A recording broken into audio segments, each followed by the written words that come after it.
Hello, everyone, and welcome to another episode of Sharing with Shellshock. I am your host, ShellshockPrime, and right now we are here for yet another episode. We got all three guests here who have been guests from previous episodes, and we're going to start off with you, RedBeard. Welcome back to the show. Hello. It's good to have you back. And the same thing goes for you, Matt. Yes, pleasure. And you too, Bubs. Happy to be here. Awesome. Good to see everybody coming through. So this is episode 57, Pop Culture and Gaming Over 30. And let's be real, this is mostly going to be about gaming anyway. So we're mainly going to be talking about video games here. Because I sure as heck don't understand the pop culture of nowadays.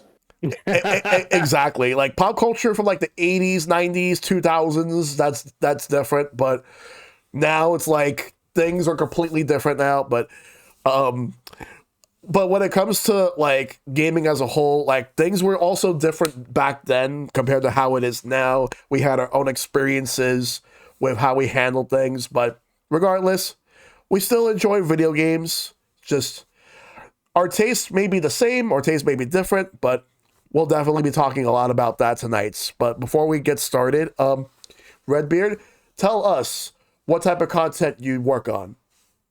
I play a lot of RPGs, action adventure games, some Mario Kart from time to time. I'm trying to remember everything I did because I'm coming back to streaming next year. Mm-hmm. And let's see, and the RPGs, action adventure games. I do play some Mario Kart from time during the weekend. And there's some games I played, like some indie relaxation games on Sunday, but Mario Kart and the like relaxation Sunday streaming that are be on pause until I find it more suitable. So that's that. All right. Well, what about you, Matt? What type of content do you do? Boy, howdy! What an interesting question, which I hope to answer easily. I do, at core value, PC, PlayStation, and Nintendo content. Any game, new, retro, etc., whatever I'm feeling. But admittingly, I've been having fun delving into more experimental content, such as React content. My own community saves up the channel points on my channel, and they donate for a video. The length depending on the amount of channel points they donate, so it's fair based on lengthivity of the video, and I react to it. And it has made great side content channel, especially for my YouTube channel too. So that's now a mainstay household name, at least in the MattBigFat content sphere. Exactly. Yep. And what about you, Bubs? A little bit of everything. I advertise myself as a variety streamer, but I definitely enjoy a lot more RPGs and platformers. I mean, it seems like almost always I have a Final Fantasy on my schedule lately. Yep. Or at least something in the RPG area. So That's usually about what I do, and I am compulsively going for 100% on pretty much everything I play because I like when pretty number goes up. Mm-hmm. That's the way to do it. So we're all in our 30s, and I know for a fact that our gaming tastes have changed, but we have a couple of topics in regards to tonight. First off, do you have any memories going to arcades, conventions, comic book shops, movies, or any social gatherings that involve gaming? And can you think of how it compares to now? Redbeard, we'll start with you this one. You been to arcades before or conventions back in the Only day? a few times. I've been to like a few arcades, but it's not like I have gone there. I have gone with friends, but not like by myself and stuff. Like there was one arcade that's like really near here, but it closed down, and it was a bunch of all fighting games like Blaze Blue. There were some other games as well. I'm forgetting Blaze Blue, Guilty Gear. Some sort those type of fighting games. Yes. But you said for conventions I've been to PAX South about like maybe like 3 times before the pandemic just closed it off. Yeah. Anime convention I went one time in Dallas, which was fun. I spent a lot of money on posters, but it was fun. Yeah. And actually that's about it for me. Mm-hmm. All right. Yeah, because when it comes to going to like arcades, conventions, and all this stuff, it's always a good time to just go to conventions, but it's the best when you go with like a group of friends, especially like big conventions. Like I'm gonna talk about my stuff later on, but it's always a good time to go with friends, especially when you go to the arcades too. What about you, Matt? My history with childhood involving gaming, arcades, this and that, all the amongst the other things in like late 90s and early 2000s. I've experienced with arcade machines. Now, being a New Jerseyan, we don't really have a dedicated super duper arcade, but there were various arcade machines around depending on where you travel and or vacation in New Jersey. For example, I remember, and Shad found the name of this game. To be fair, it was a sort of easy Google search. I could have done it myself, but he did do it all on stream, all in the middle while he was yapping about a story. I remember playing this is just a vivid childhood memory. I remember when I was like 6 or 7, I remember being down way at the beach in southern Jersey, and I remember playing a super, again, this is the cool thing about the 90s is that you can find random arcade games in random establishments. I have 2 stories to tell, and that's the cool thing about the 90s. I miss that so much. A random pop-up arcade machine in some sort of establishment, a laundromat, this and that. And I remember, I believe it was it was probably like just some breakfast shop down in Southern Beach, Jersey, and it had the Superman Taito arcade game, and I vaguely remembered. I never played it again or even tried to emulate it, but you fly around as Superman in one level, destroying asteroids. It's not bad. It's like you control him with the joystick and you press one laser. It's better than kind of any 2D Superman game at the time. And you eventually fight this orange dude. It's not Nuclear Man from Superman 4. Maybe it is. But you fight some orange dude as the boss of the first level. I remember beating him as a kid. And then I remember just running out of quarters. This and that game is classically hard, eats quarters and all that. Yep. But that was really cool. I vividly remember that. And and eventually Shad found the name and I found it too. It's just Superman Arcade by Taito. Go figure. Yeah. And that was really cool. That's a vivid memory. Another great memory. Now, this is a little closer to home. The reason why I mentioned the beach is because my parents and I love traveling to the beach all the time in the summer. We go many times per summer. And that was a beach. I love beach atmosphere and swimming and all that. Another good memory is that the good old classic Simpsons arcade game that we know and love well was at just my local movie theater, 10 minutes away. And I remember trying to beat the whole game in one standing, but of course my mom wasn't having it. She's like, all right, Matthew, I know you have a bunch of quarters, but I'm not standing here all day because it's even in one standing, it's still a decently long game. I mean, I had enough quarters and was skilled enough to beat it with all my chump change, but my mom, I just ran out of time. I remember beating the tall, short mafia dudes in level 3, and even getting to level 4. I eventually just had to. I could not get a ride home, and my mom was just, all right, Matthew, time to go home. Grabs me by the neck. But yeah, I know the bosses by heart. Of course, eventually that game would eventually come to Xbox 360 and PS3, which would great. Still on those consoles. They should try and bring them back one day. But of course, then I'll eventually get my wish of beating the whole entire game. But yeah, I distinctly remember getting as far as the mafia dude. I know they have official names. I'm no Simpsons expert, unfortunately. But the tall and short mafia dude and those guys, in level 3, in the level 3 graveyard, and getting to level 4, and then it's like, oh nope, time to go, Matthew. Bye. Stop telling you. But anyway, yeah, that's my two big vivid memories of arcade machines, and there was a bunch of arcade machines hither and thither in common NJ. The most using I remember, I'll finish off my capstone story with arcades with this.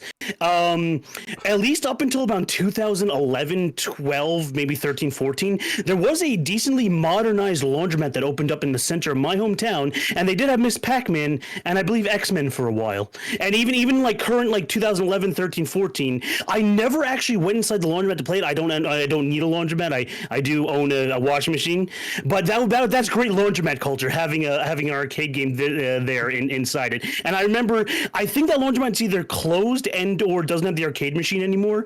Unfortunately, God knows what happened to it. But at least that still was somewhat small in little niches in 2011, 12, 13, 14, because I can testify that a laundromat did have a machine like that. Yep. So it still tried to keep it alive. Besides that, just playing video games as a kid, I didn't really go to conventions much, but again, video games, grew up with a bunch of friends playing video games. My older sister had an NES, so I was playing Mario 3 at 3 years old, and video games were just always a part of my life. Even at first consciousness, my video games were always a part of my life. Absolutely, yeah. Hey, Elvis. And also for me, like when it comes to like arcades in general, like, because yeah, it's always good to have like so many of them, and like over the years, like at least when it was still a thing. But again, I'll elaborate more in a little bit. Your turn, Bubs. Okay, first off, that Superman game that Matt just talked about. Hilarious that you bring that up, because recommended on my YouTube just the other day was somebody playing against all of the bosses and no damage. Like when you described that orange guy, I knew exactly who you were talking about. I have never seen the game before. I have never once seen it before that.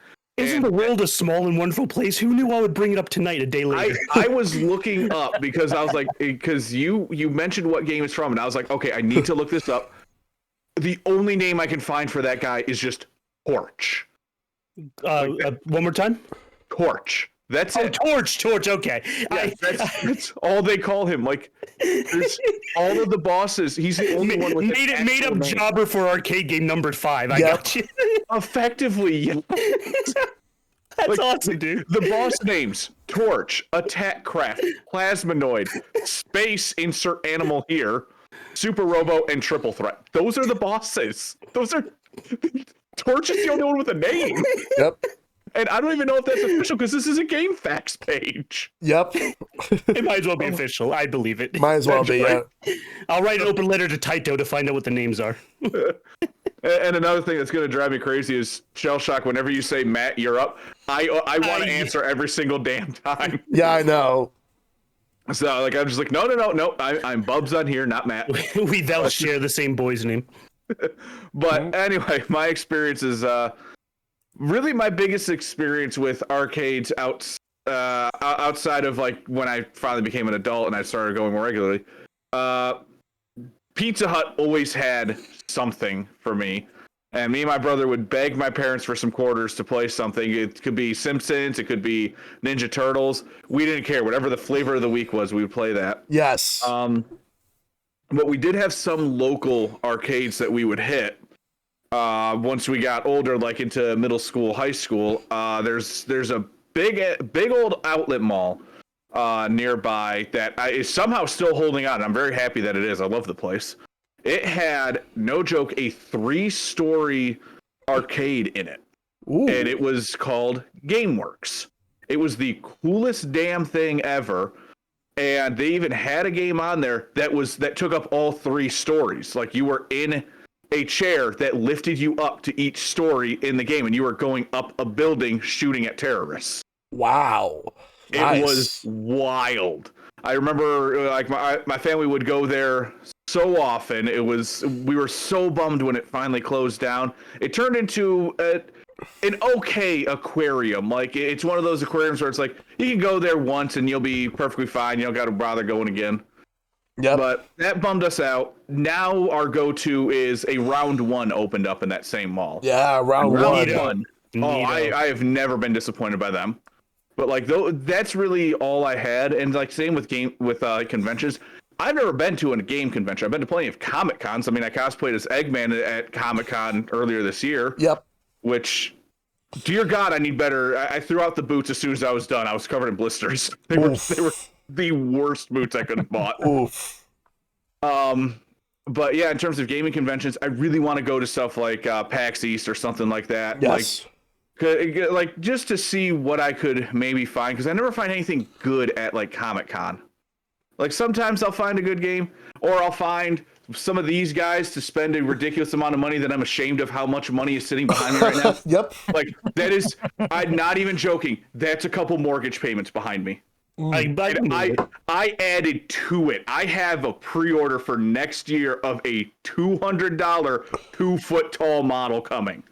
Ooh. I'm doing a build stream of that thing, and that's gonna take up like at least a week. Like, if you guys off topic, you guys remember the show Zoids? Yes. Yeah, I do. Yep. Well, as you can see, I have some Zoids up here, namely the Death Stinger. Ooh. The Death Stinger was named for the Death Soarer, Yeah. which got a re-release. Oh. I bought the Death Soarer. This sucker's going to stand up to like here. It will be the biggest model. The only thing I'm going to have bigger than it is, I'll lean this up so you guys can see. That is the Autobot Arc. That's not a model. That's just an action figure. It's going to be probably about as big as that, and I am terrified and I'm excited. Nice. But like that is what my convention stories usually be. Is okay. What model am I wasting my money on now? And the occasional the occasional autograph. I've got quite a few of those floating around down here and upstairs. So like gaming wise, not much. Nerdy wise, absolutely through the roof. Yep. So, in terms of arcades, I've been to arcades a lot throughout my life. Since the first time I've actually played an arcade machine was at a local deli that near where I used to live, like in the apartment I used to live at with my parents. And the first arcade machine that I played was the first Ninja Turtles game, it was just called Teenage Mutant Ninja Turtles. And the first level was like an apartment that you had to save April. It was on fire. And what I remember about that was I think that they only gave me 2 lives for one credit, and I sucked at the game because at the time I was still pretty new to video games. I just started playing NES games around this time. So this was 1990 when I started. And I was about to be 4, or I was already 4.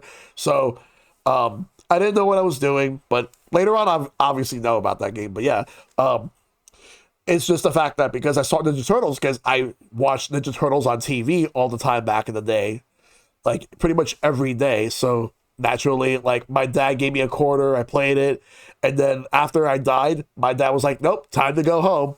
That's how it was, like time to go home. And because he mainly wanted to go to the store because he wanted to get something, and he just took me with him because sometimes like he would take me while my younger brother was just a little baby at the time. My mom was watching him while he took me to the store, which I remember going to different arcades. And one arcade I used to go to all the time was in Yonkers. It was called Nathan's. It was basically in a Nathan's Famous. And they had an arcade. I remember going there. I played The Simpsons there. There was one time where the only time I had my dad, mom, and younger brother playing video games with me together was on The Simpsons. That was the only time in my life the 4 of us played The Simpsons together. My mom does not play video games like that. My dad wasn't really into video games like that. So naturally, like that moment, I cherished it because of just having that moment where all four of us were playing together. It was like my mom was Marge, my dad was Homer, I was Bart, and my younger brother was Lisa, and we had fun. We played the game. I don't remember how far we got back then. I think it might have been like, I think it might have been the level where like we all died at, where it was all a dream. It was like a dream. Where it was like a Springfield where you would see like the evil saxophones, the devil Barts, like the Marge heads just whacking you with their hair, and those like, and I know that boss was a fucking giant bowling ball. Indeed, correct. And at some point, like in the level, you would see like the letters Maggie with the exclamation point drop down out of nowhere, and you just pick them up and throw it at enemies. What I also remember was because that arcade, that's where I first played. That's where I first got into the Marvel vs. Capcom games as they were coming out each year.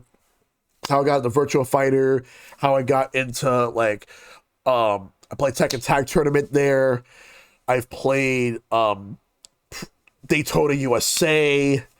I played a lot of really good arcade games there. Like a lot of games that because they had the Simpsons arcade machine sitting right next to the 6-player X-Men arcade game with the Colossus going roar. that game was awesome. And I remember, as far as other arcades go, there was this one arcade that no longer existed. It used to be in Times Square. It's called Laser Park. It's a laser tag place that had arcade machines. I used to go there a lot because I remember first hearing about it from a mutual friend of mine and my brother's when we were playing the Pokemon card game, because around that time, Dance Dance Revolution was huge. Back in that era, like it was huge. Like my brother was starting to get into it, and he would go with people he knew so that they could go ahead and play DDR. And while my brother was playing DDR, I was playing fighting games mostly because they had Capcom versus SNK 2, they had SVC Chaos.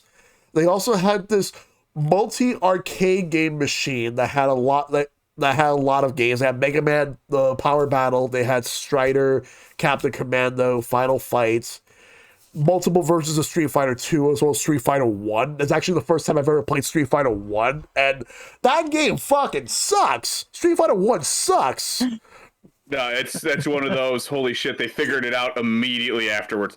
It's like Dynasty Warriors. Like, I've never played the first Dynasty Warriors. I don't know if I ever will, but like, after that, they figured it out.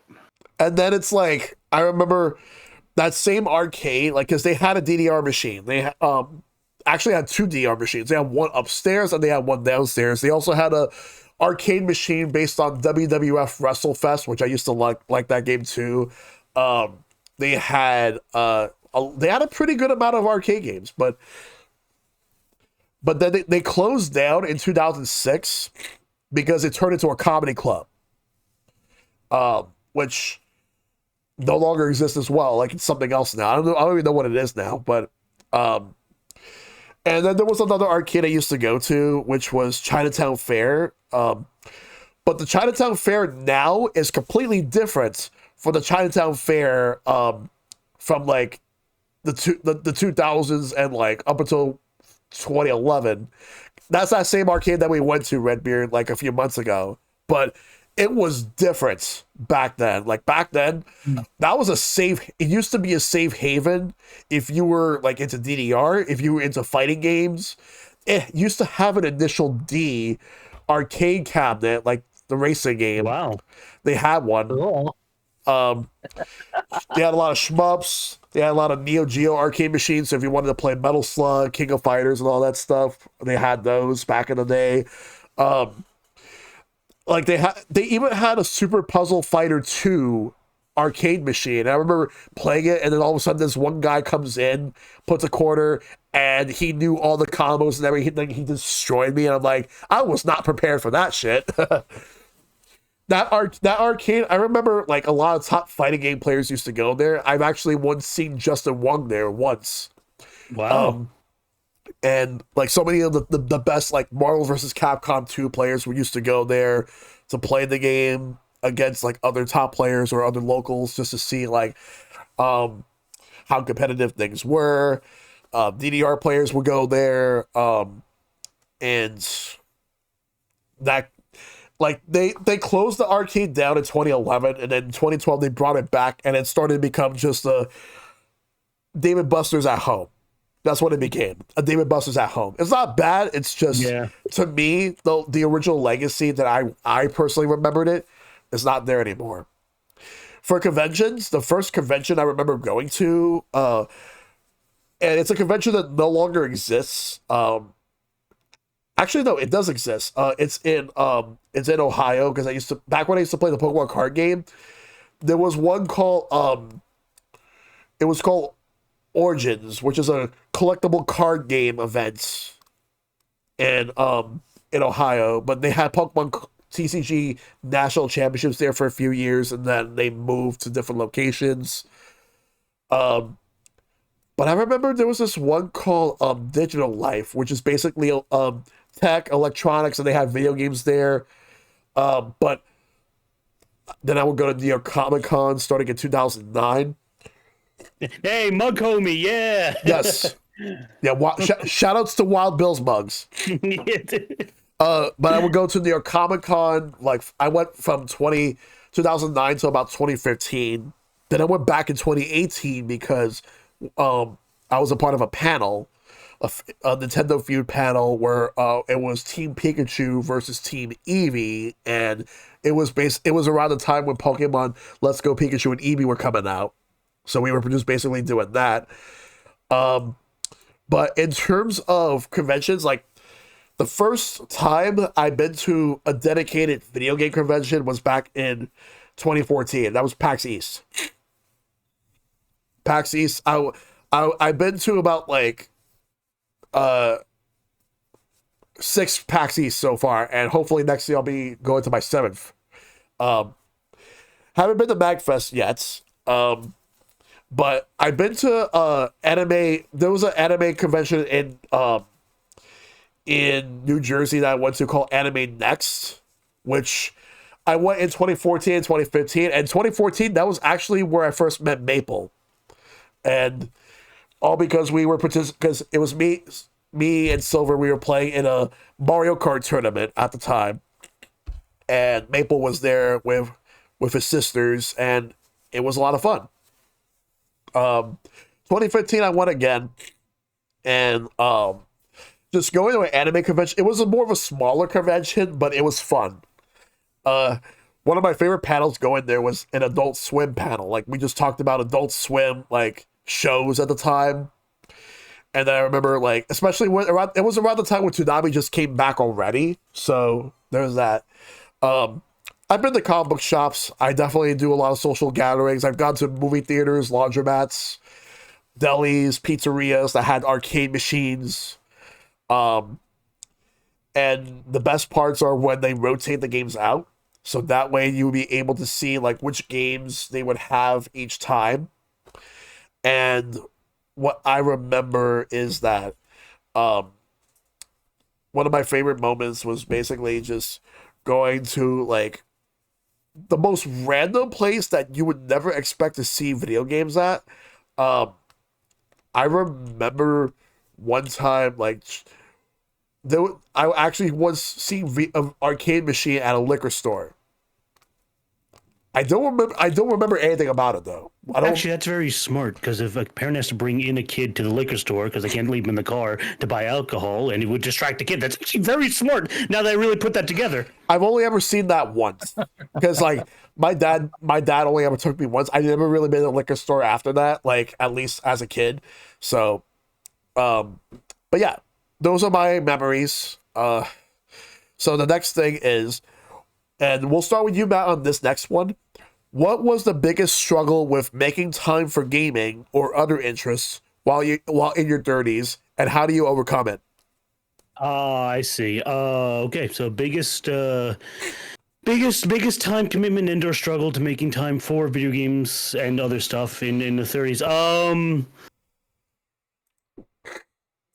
The biggest struggle per se, which I think I do tackle with at least decent aplomb, would just be making sure you pay your bills and have enough time to do your own hobbies. Like, obviously, as 30-plus-year-old adults, we have to make ends meet in one way or another, and that means keeping a roof overhead and having the 4 basic needs: food, clothing, home, water, etc. Food. Exactly. And it's admittingly it's a little no different than my 20s, because I just started working full time ever since my early 20s. So it's been just doing that, and just I think it just comes down to really good time management. Time management's the key. I even tell other friends of ours like Elvis this. It's just time management's just the hugest key. See how many things, not how many things you can do at once. You don't want to overload yourself, but think about how many things you can schedule properly. And sometimes it may come down to giving up some stuff in order to do other stuff your mind may secretly want. For example, I tell Elvis this too. I use Elvis as an example because he is the most friend on our group that I've had the most time management conversations with. Not for nothing. And one of the examples is I don't watch as many YouTubers as I used to in my 20s because I'm a content creator myself. I want to focus on my own art entertainment. And 2, I have only limited time on this mortal coil, and so I don't watch as many YouTubers as I did in my 20s as I do in my 30s, because I know, and the same thing goes for anime too. Immediately, I don't watch as much anime as I do in my 30s as I did in my 20s. It just comes with the time management, that's all. But I still have time for all the video games I really want to, my own content creation, entertainment art, which I want to have time and effort into, and hanging out with friends in person that I want to have time for, and this and that. That's basically what it just comes down to. Sometimes you have to give up a little something. I think that's now again, I'm just saying this as a general statement. I think that's what a lot of people sometimes have sort of trouble grasping and or just fully committing and realizing to. Sometimes you have to give a little something up, and there's nothing wrong with that. Like I said, we're only human and we have a limited time on this earth, so that you have to get, if you want it to really work out and not overstress or overheat or panic induce yourself, it just comes down to just that. Yeah, exactly. That's just what you have to do. Like, time management is important. What about you, Bubs? Honestly, like you said, time management. Like my answer is going to be pretty much the same. You gotta figure out what you can actually do. I've watched friends of mine burn themselves out because they feel they got too much going on, and they can't actually find the time to do things that they want. Be it watch a show, play a game, even just keeping up with the rest of us sometimes. Yeah. And I got a hell of a challenge coming in the next couple of years because my wife and I want to start a family, and that's going to add a whole other mess. Thankfully, I got two friends of mine. They've already got 2 kids themselves. I've seen how they can handle it. And you know what? Thankfully, I already don't have hair. So I know I can handle it a little bit. I'll be able to handle it fairly well. Yep. But no, it's really just, you got to figure out what do you really have time for. I have a benefit of, I have a desk job. I'm able to go on my phone. I have YouTube going if I'm in the office, and I'm catching up on Let's Players. And the thing is, I only have 2 Let's Players I actually follow and give a damn about. So it's super easy for me to keep up on them. And then, honestly, I could even just pull up a movie or pull up a TV show I can catch up on. It's not impossible to do the things you want to do. It is a matter of being smart about it. Like, say you want to sit down and read a book, but you can't find the time to do so. Pull up an audiobook. My wife and I have been listening to The Lord of the Rings on Audible when we go up to visit her parents. It's something I've always wanted to do. This is the only time I'm going to mention it. We binged the entire Harry Potter series over the course of a couple years because I had never read the books. I only ever saw the movies. And I was like, okay, I want to see how it differs. And I was happy with that. Same thing with Lord of the Rings. Seen the movies, never read the books. Yeah.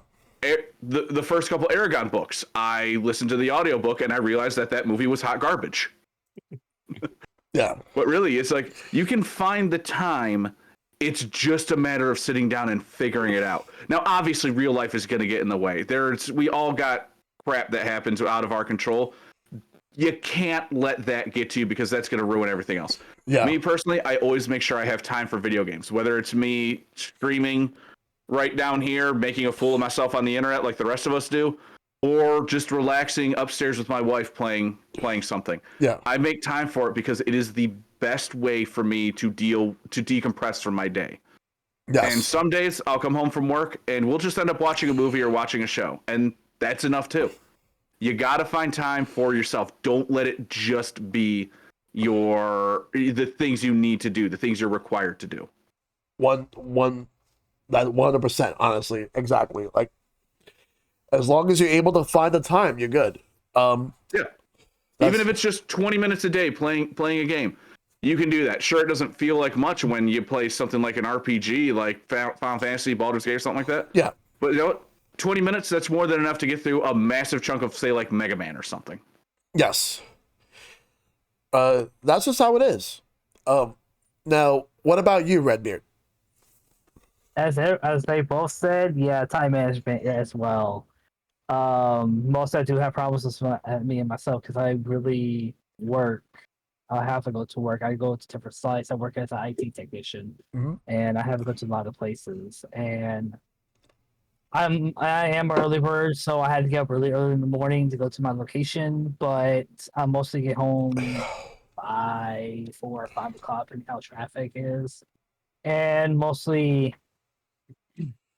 Every time we go home, we just we went to rest and stuff, and then I have this stuff around the house, and then maybe about it's been like maybe 7 o'clock or 8 o'clock. That's when it's like my free time, so I can do whatever I want. But mostly, sometimes if I go into traveling or if I go and take an airplane, I take like my 3DS or 3DS by Switch or like.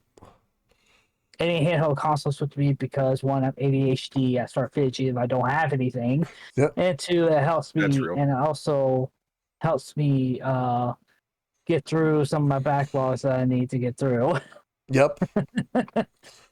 So yeah, I'm mostly trying to find some time to play my games and stuff. But sometimes there's some days where I just don't want to play anything, and sometimes I just put the TV on and go back to sleep. Yeah. And honestly, for me, pretty much everything that you guys have said so far, but from my own experience, since I don't work at the moment, I'm currently unemployed, but I am taking care of my mom. So, because I'm pretty much a caretaker for my mom. I've been doing so for years, but more so the last few months since my mom had a health scare back in May. And I've been making sure to take care of my mom every single day, making sure she gets her meds and that nothing bad happens to her. And right now, I will say she's still fine. She's doing fine. She says she has to continue to take her meds until her doctors tell her that her health is have improved significantly. So I have to make sure she goes to her appointments. I have to make sure that she gets all the foods that she needs. So how does all of that tie into my life with streaming, playing video games, and everything else? The thing is, people have this common misconception that every person who's unemployed just sits down, like plays video games or doing whatever else, and not really put any effort into like bettering their own lives. But the thing about it is that not everybody has the ability to be able to go to work because, in some cases, in my case, New York City is a very competitive market when it comes to work. I've sent so many different applications, and I haven't been successful at that. I'm working on it, but at the same time, I also have to make sure my mom is doing good and make sure that she's doing just fine in regards to her health. So I do what I can to help her out as much as possible.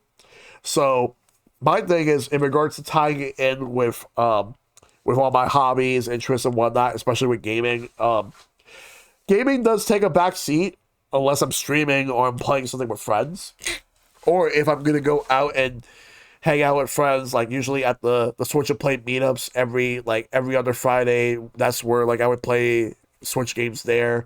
And even then, whenever I do decide to play video games off time, it's usually small stuff like Balatro or Vampire Survivors, or if I pull up the Marvel vs. Capcom collection, any arcade game, because they're quick to play. Like they'll take maybe like a half hour to like an hour to beat at most. So at least I get something accomplished and still be able to have the time to do the things that I want to do, while also making sure that mom is okay at home, and also working on like, because I do run errands as well, getting groceries, doing laundry, the usual stuff. But I have to make sure to take care of things at home before like I can even do anything for myself, which is something I make sure to keep all that in mind. But also, what I make sure to do is that like whenever I take the time to stream, there's usually like the most that I usually play like a lot of video games at home a day at this point, like when I stream, because otherwise like I just focus on just other things. My mind is always all over the place. Like I easily get distracted on some stuff, or because I also have ADHD, but I don't let that completely get to me too much. What I do is just find something to do. Like I put some sort of music in the background while working on something. It tends to get me motivated to work on the things that I want to work on.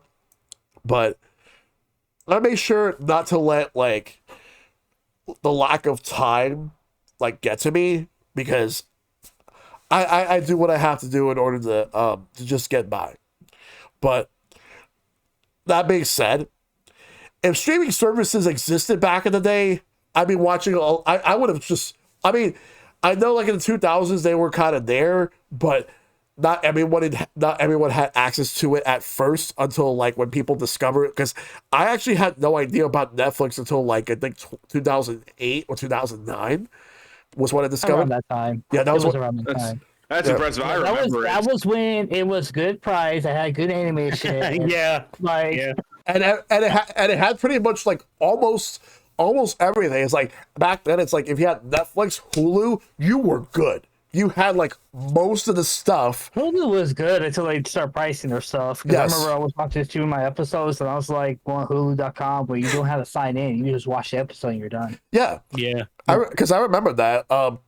And like what I remember back then was like, I wish that I knew about streaming services a lot sooner than what I actually did, because that was at the time when I was in college. Because even when I was in college, I at least back then had more patience to actually sit down and binge watch just about anything. Whenever I try to binge watch things now, I get burned out a lot easier now compared to how I was back when in my late teens to the 20s. looking at you, Star Wars and Marvel. Yeah. Like I don't watch a lot of anime like I used to. I used to watch a lot. Now it's like I just don't it's really hard for me to keep up.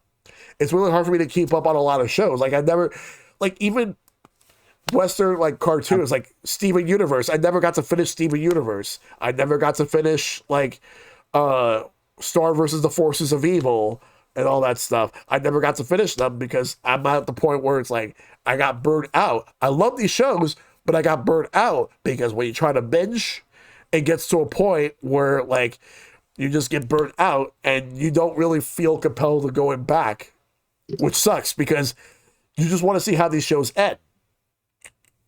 But sometimes some of those shows don't even have an ending. But burnout, yeah, true. Burnout some of them, is real. like burnout is real, but sometimes like I put a lot of shows and like I just like watching in the background.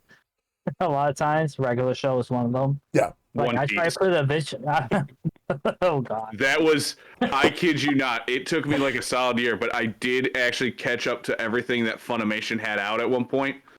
I'm behind again now by a few hundred episodes, and I know I that. started watching One Piece and I passed the 2 years time skip, and I was like, shit. Man, It's just, hold on, let me see. I Go wrote ahead. this.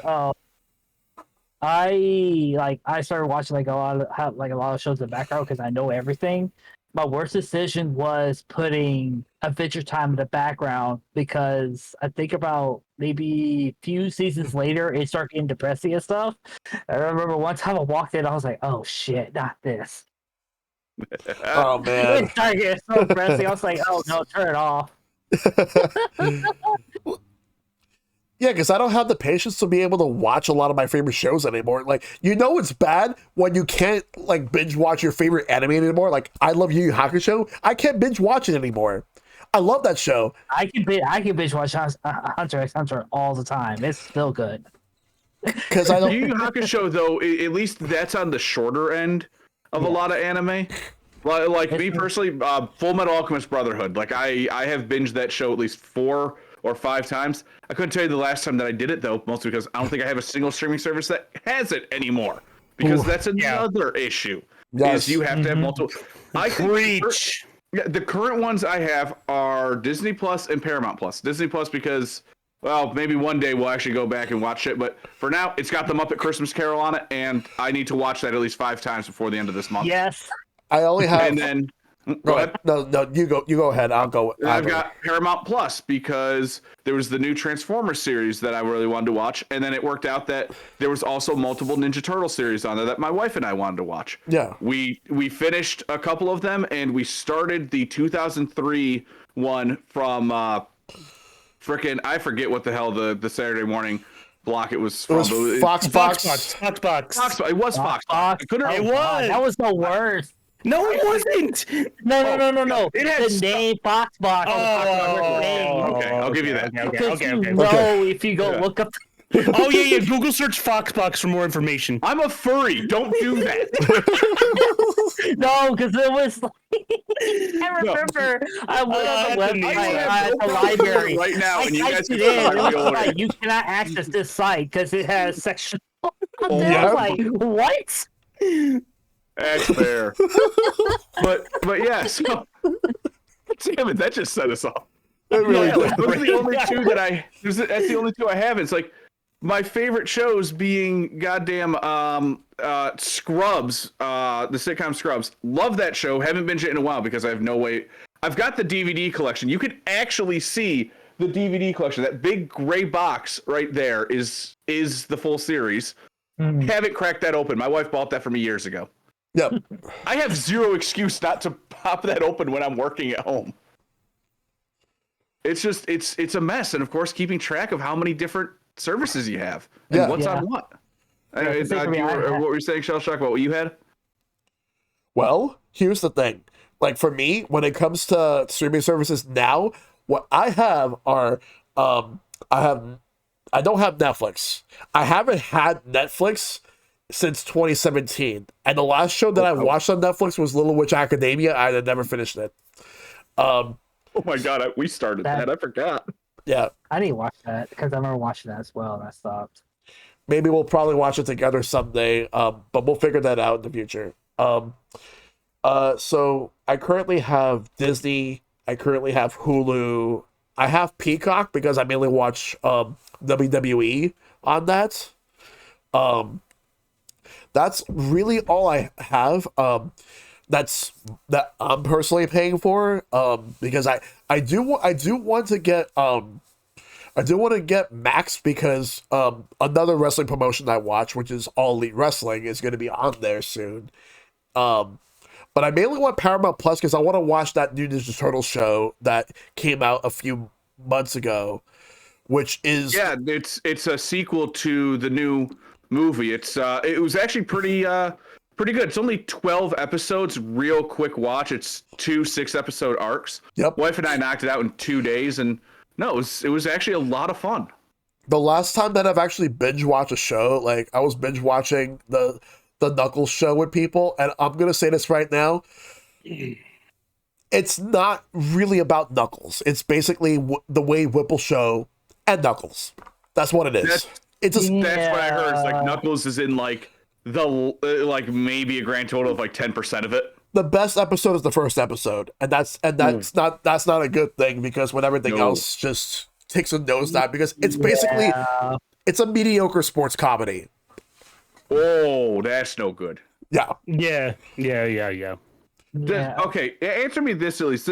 Does Sonic and Tails at least show up at any time? Just in the first episode, just the first episode. They only show up in there, and even then, they're not there for too long.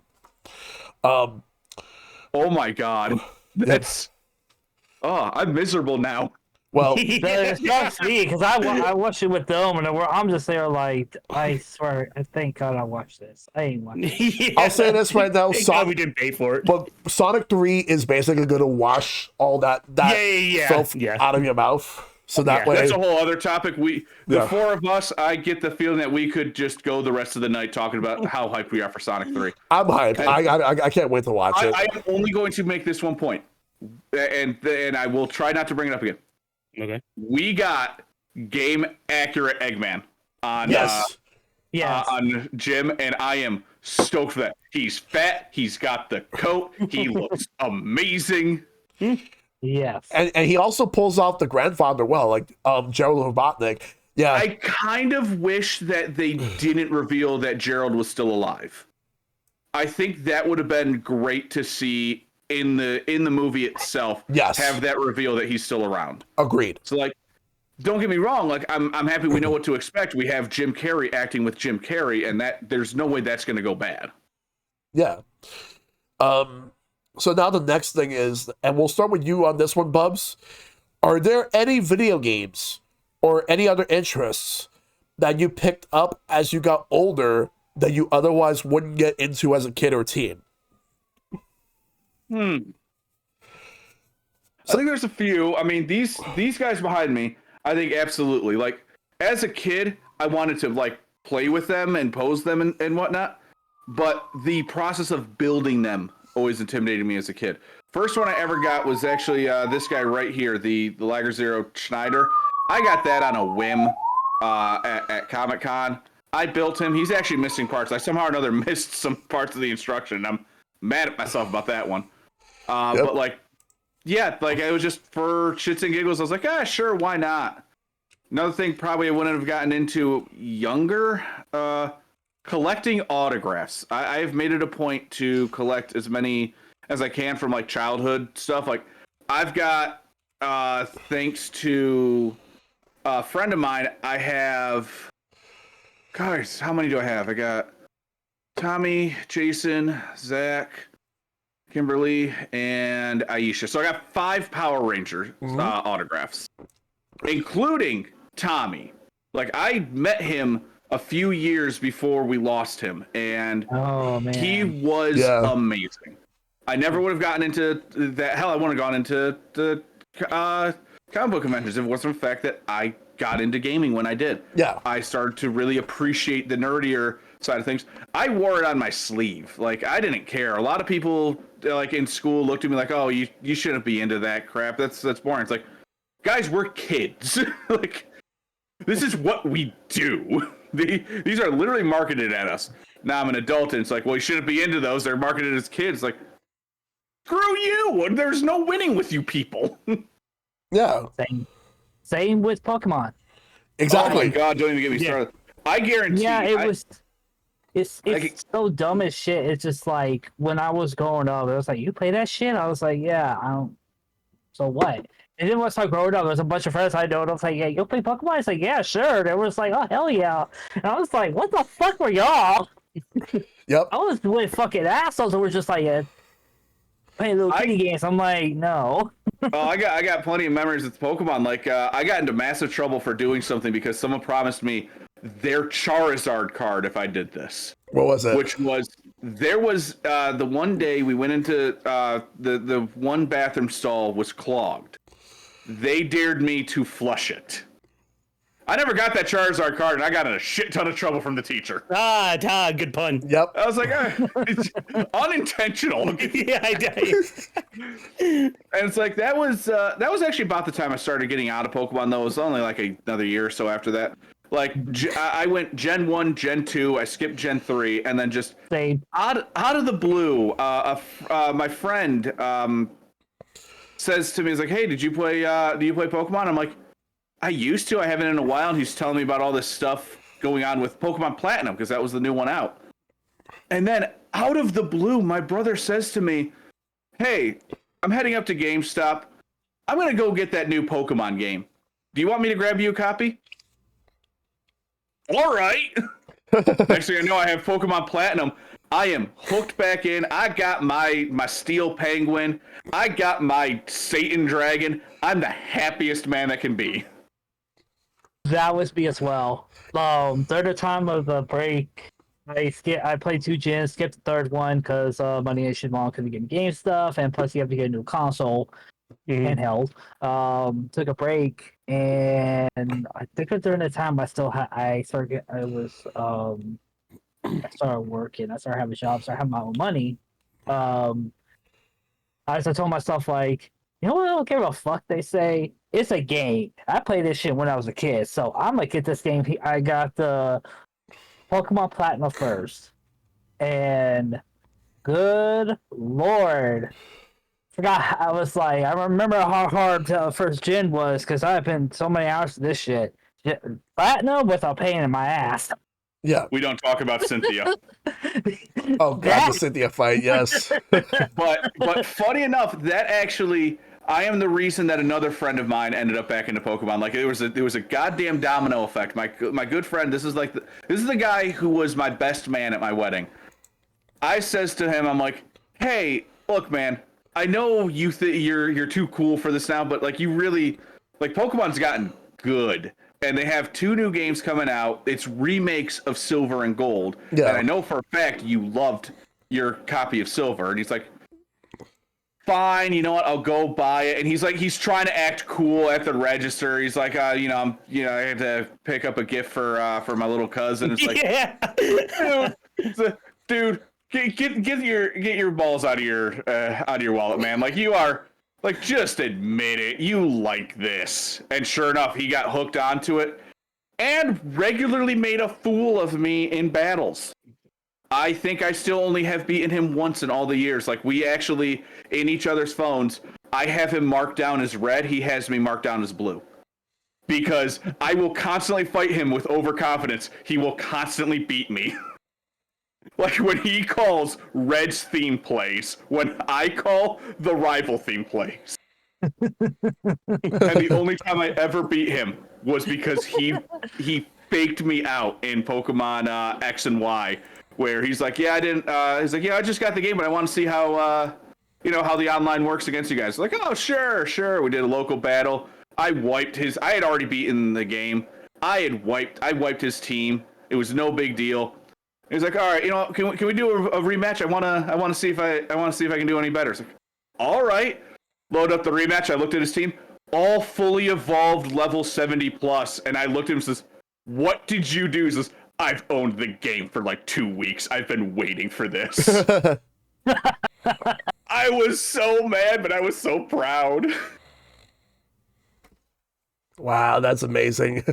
Yeah, so it's like it's just one of those many things that, like, it's stuff I didn't expect that I'd get back into, but I did. And now it's even worse because I have adult money. I think all of us can agree that adult money is the worst thing to ever happen to us. Yes. It absolutely is. All right, RedBeard. RedBeard. You can do something really fast. Yep. All right, RedBeard. So now it's your turn. Are there any video games or any other interests that you picked up as you got older that you otherwise wouldn't get into as a kid or teen? Okay, I would say this. I'm subtracting Pokemon because that's considered as an RPG, but there's other specific RPGs I couldn't get into as a kid that it was just too difficult and stuff. But when I got older, probably around my early 20s, I started getting into RPGs, aka Final Fantasy, and then it just started growing. Mm-hmm. Another thing I got into was video game collecting, because every time when I was a kid, I did that. I did keep it, but I ended up losing it. Like all the Pokemon games I had, they're all gone. Like red, yellow, all that's gone. All the games I had in N64 gone. Mm-hmm. So pissed. Yeah. The Xbox was gone, but I had like 2 consoles. I had 2 Xbox consoles. One was dead. The other one did not work anymore. So I got rid of both consoles and both the games. So I got it. So yeah, that was only my two things I pick up interest when growing up because it was so much memories I had when playing them, and I do not want to lose them. Yeah. Yeah, that's just the thing. You don't want to lose any of the games that you have. Yeah, it's just like there's RPGs I could get into, like there's tactical RPGs I'm starting to get into because I used to have problems with them. I didn't understand it, and it's just like fuck it. And then my RPGs, like the Final Fantasy RPGs, like there was like they had different styles of art of the battle system, in which I seen gameplays of it, which was so confusing. Yep. Um, then at the time in my 20s when I got adult money, it's just when I started getting into Final Fantasy, and it just went out smoothly. Oh yeah. I had no issues with RPGs except for some. Yep. That's the thing with RPGs. There's way too many different types of RPGs that um I'll get to mine in a little bit, but I will say that there's some of them in which that I know I love, and there's some of them that I still have to get into. But I'll definitely get to mine in a little bit. Matt, what about you? Like, are there any games that or other interests that you picked up as you got older that you otherwise wouldn't get into as a kid or teen? Yes, I was thinking about this since I was the last one to go. This is my number one de facto answer. Just to put in brevity, mostly the video games I played as a kid or teen were still the same as adult, same interests. But the one thing I do as an adult now, especially since it involves a good handful of money, is collecting anime girl merchandise. Let me tilt my head. You can obviously see I have a handful of anime girl merchandise, especially focusing on a body part, and my wife is sitting right back there near the lava lamp. So, in the aforementioned early 20s, when I really got my first full-time job, it always reminds me of this one scene from Dragon Ball Z when it's not even a fight scene. When Goku comes out of the healing chamber on Namek and he takes a deep breath and he closes his eyes and looks towards the sky. It's like, wow, I can't believe how much stronger I've gotten. That was literally me in my early 20s because I realized, wow, I can't believe how much money I can spend now. So then it led to me just collecting anime girl merch on some disposable income. But after I make the ends meet, the disposable income comes afterwards. And yeah, see, I even look. There's my wife again. This is an acrylic stand I got to stand up at one point. There we go. So my teen and childhood were pretty much the same. Again, watching the movies I want to watch, playing the video games I want to play. But now anime girls are involved in my mid to late 20s and early 30s now. Yep. And for the rest of my life. Oh, absolutely, yeah. Yeah, because there's so many different things that people pick up that they never thought that they would. For me, I have a lot. I have a couple. Like for me, I started getting more into RPGs as I got older. Like as a little kid, I didn't understand RPGs. Like Pokemon was where I actually started to understand it, and then it started to open up. That's how I would later get into Final Fantasy. Final Fantasy 9 was actually the first one that I've actually played in the series. And when we got Final Fantasy 9, it was on the PlayStation. It was a Christmas gift my brother got from my mom. That's his favorite game of all time. And I remember back then I only made it to the third disc, whereas my brother beat the whole game. I did not beat Final Fantasy 9 until it came out on the Switch. And when it came out on Switch, I played it, beat it, loved it, and I'm going to be playing it. I'm going to be streaming it next year. Looking forward to doing that. I will absolutely be lurking, if not being active in there, and I will be judging you on all of your wrong decisions throughout. We'll see. So in terms of other genres, shooters I didn't pick up until later. I would say like when I was in terms of like first person and third person shooters when I was a teenager. And even then I wasn't into the stereotypical cookie cutter ones. I like Halo. I like GoldenEye. I liked Perfect Dark. And then I would later like like Metroid Prime, that one's different because that's more of an like if it was like a first person Metroidvania, that's basically what I treat it as. BioShock, I absolutely enjoy. Doom, I love Doom. I played a little bit of Quake back in the day, not hardcore, but I played some Quake. Wolfenstein, I played those games. But I enjoyed them all the same. And also, like in addition to that, like when it comes so RPGs, shooters, because I was always into fighting games. Hold on a second, but I was always into fighting games since I was a kid. Right now, like I'm just mainly focusing on just trying different things out for the first time. Strategy RPGs is another one I've never really got into until later. And when Fire Emblem was the first one that I actually got into. When it came out on the Game Boy Advance. And I absolutely loved it. And now I want to get into them. I want to get into the Final Fantasy Tactics. I want to get into Ogre Battle, like all those games. And we will never hear from him again as he falls down that rabbit hole. Yes, you will never hear from me again, of course. Honestly, like those strategy and tactic games, they are so much fun. I do really enjoy the hell out of them. Yeah. And honestly, I will need to suggest this to you. You want something like existential horror mixed with these? Play Digimon Survive. That game, no joke, fucked me up. I do not use that lightly. It absolutely messed me up. But when I streamed it, I was just like, I need to play this again just so I can do better. Like I feel guilty. Mm-hmm. But no, it's to springboard off of that. Xenogears teaches you a lot about Freudian psychology. I wouldn't know as much Freudian psychology as I would about playing Xenogears. Yeah, same. Yeah, as Redbeard and I like to joke about. I've never played a Xenogears game. I want to, but I never have.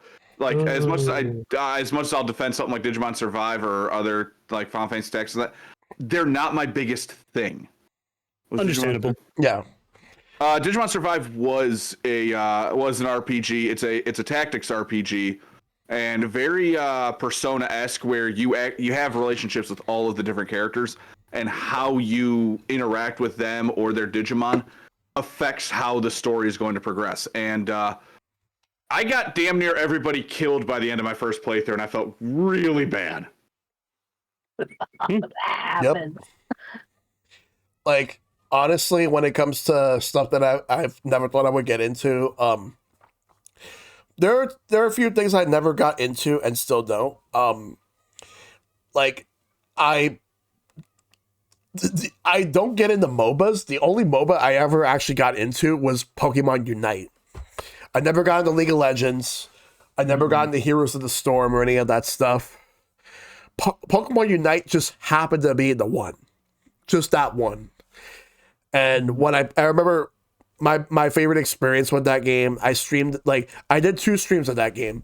The first one I had Hito, Okami Hylia, I had Tarvold, and Shad in that one with me. And then the other one, basically the same group, but Tarvold wasn't with us, but we had Mike afterwards. And we pretty much were like killing it as a team, because when you have the team synergy, like the right people together in the same team, like we'll just kill it. Like we're just easily going to destroy everybody. Sure, there will be a few losses along the way, but it's mostly wins. But we had a good time with it. Yeah, I don't know how the life is gonna hold on my game, since they already in their service for like 2 countries. So yeah. That already happened to a lot of freaking gacha games. That happened if certain gacha games are being shut down in specific countries. Yes. Yeah, the game is probably gonna shut down. Like, don't know when, but it's planned for a deadline. So which Be warned. Which, to be quite honest with you, like, I will actually love to have a topic in the future regarding live service games. I feel like that's a bigger topic that I would like to have. Please, I would like to join that. Yes, There's, we'll figure that out next year. I don't know. Will the ones you want to talk about still be around next year? We'll see. I'll put this shit down because I have a lot of freaking like Live services. A lot of games that went down that were my shit. They cut it down. Yep. The worst one for me was the game Evolve. Back on PS4. Loved the hell out of it. Good old Turtle Rock. Me and two of my friends played the hell out of it, and we got a fourth one. Cole Sanders, who's popped up in the chat a couple times. Yeah. He and I, we convinced him to get the game, and by the time we got around to finally being able to play it with him, the servers were already down. He only ever played on his own or just like randomly online, never actually got to play with us. And I was pissed because I'm like, I just convinced my guy who's currently trying to have a family to spend $60 on a game that died a couple weeks later. Yep. Dude, I would just return that game. The asshole. Sorry. Like, but there's one live service game that started in early 2019 and is still going on to this very day. Tetris 99. Still going on to this day. Which is wild. I love that it is, though, even though I suck at Tetris and I will never play that. I love seeing that it's still going. Which right now, as of this recording, they're doing a Maximus Cup celebrating Tetris's 40th anniversary. So, 40 years of Tetris. That's fucking wild. That's another share with Shellshock I'm gonna do. Yeah, that song's stuck in my head. How is Ninjala still going? Exactly, Dragon. Like, how is Ninjala still going on? Like, I've seen so many live services. There's so many live services that came out after Ninjala that shut down, and Ninjala's still going. Yeah, one of my friends tried to join me then. I was like, nah, because last time we had like a friend of mine, like, I play games a lot. One me joined another game. I was like, because you know what's gonna happen? I'm gonna get on that shit, and next day you ain't gonna show up. Like, there was one live service game I really wanted to see succeed, and it only lasted for 6 months, and that's Rumbleverse, which is basically Fortnite, but as a brawler as opposed to shooter. Because I saw that, but looking at the gameplay stuff, it was like really, really just bad. Like, from my point of view. Like, it just didn't look good. I felt at the time it had some potential, but Epic Games weren't really utilizing it, and then they just shut it down like 6 months afterwards. It sucks, because I actually had some fun with it, but what can you do? Anyway, so now the next question I want to ask is, and we'll start off with you, Redbeard. How much have your overall taste in video games and pop culture mediums, but mostly video games, how much has it changed from when you were younger to now? A lot, like 100, like maybe like 1,000% changed. Because, I like my range of games have been changed dramatic a lot. Because I remember, except Pokemon, I was getting into RPGs, like the Pacific type of RPGs, like Final Fantasy. And then after I played Final Fantasy, I was like, is there any more RPGs? So I start playing more like Chrono Trigger, Chrono Cross, Xenogears, the Tales series, and then the Star Ocean series, and it started getting more and more and more. Yeah. And so it got more than a lot of anime showed up. Then even watched some of the old anime. Yeah, it's a lot has changed. A lot. Like I never I even like when I start all this is happening, I start knowing a lot of people that are into this type of stuff, and I was like, shit. Let's go. Oh yeah. It has changed a lot. There has been some up and downs lately, but it's still going strong. Like video games, like there's a lot of video games I still want to play. I still backlog. I still need to buy. There's a list. There's a big list. Mm-hmm. And And I've been trying to mostly, since I'm mostly working in IT connection, I have also worked as a computer technician, which I have to repair computers and stuff. Mostly I've been looking to is like owning a some of the older systems like a Game Boy Advance and kind of upgrade, kind of like buy the parts and everything and then upgrade it a bit to make it more uh, updated than it was. Yeah. 'Cause I still have some old Game Boy Advance games I still have. Yeah.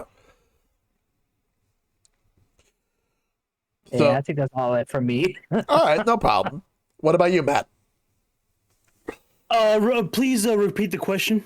Okay, If so you do not mind. how much have your overall tastes in video games and pop culture mediums changed from when you were younger? But if you just want to keep it to video games, that's fine too.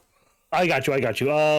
Well, I'm gonna be 100% honest with you, and this is gonna sound not as boisterous as I want it to sound, or don't mean it to sound, but not much, to be honest.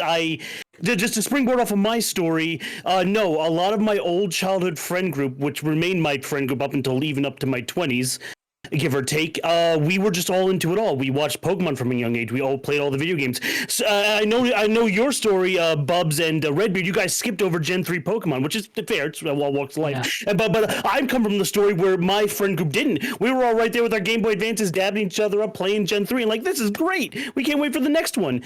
And I've been liking anime since I was a young age, and Nintendo and PlayStation games. I guess one minor thing was very different is I did build my first game computer in my early 20s, so obviously I got a lot more steam and as well. Yeah. I built my early 20s. Again, the aforementioned Goku healing chamber job. Oh my god, I can spend all this money.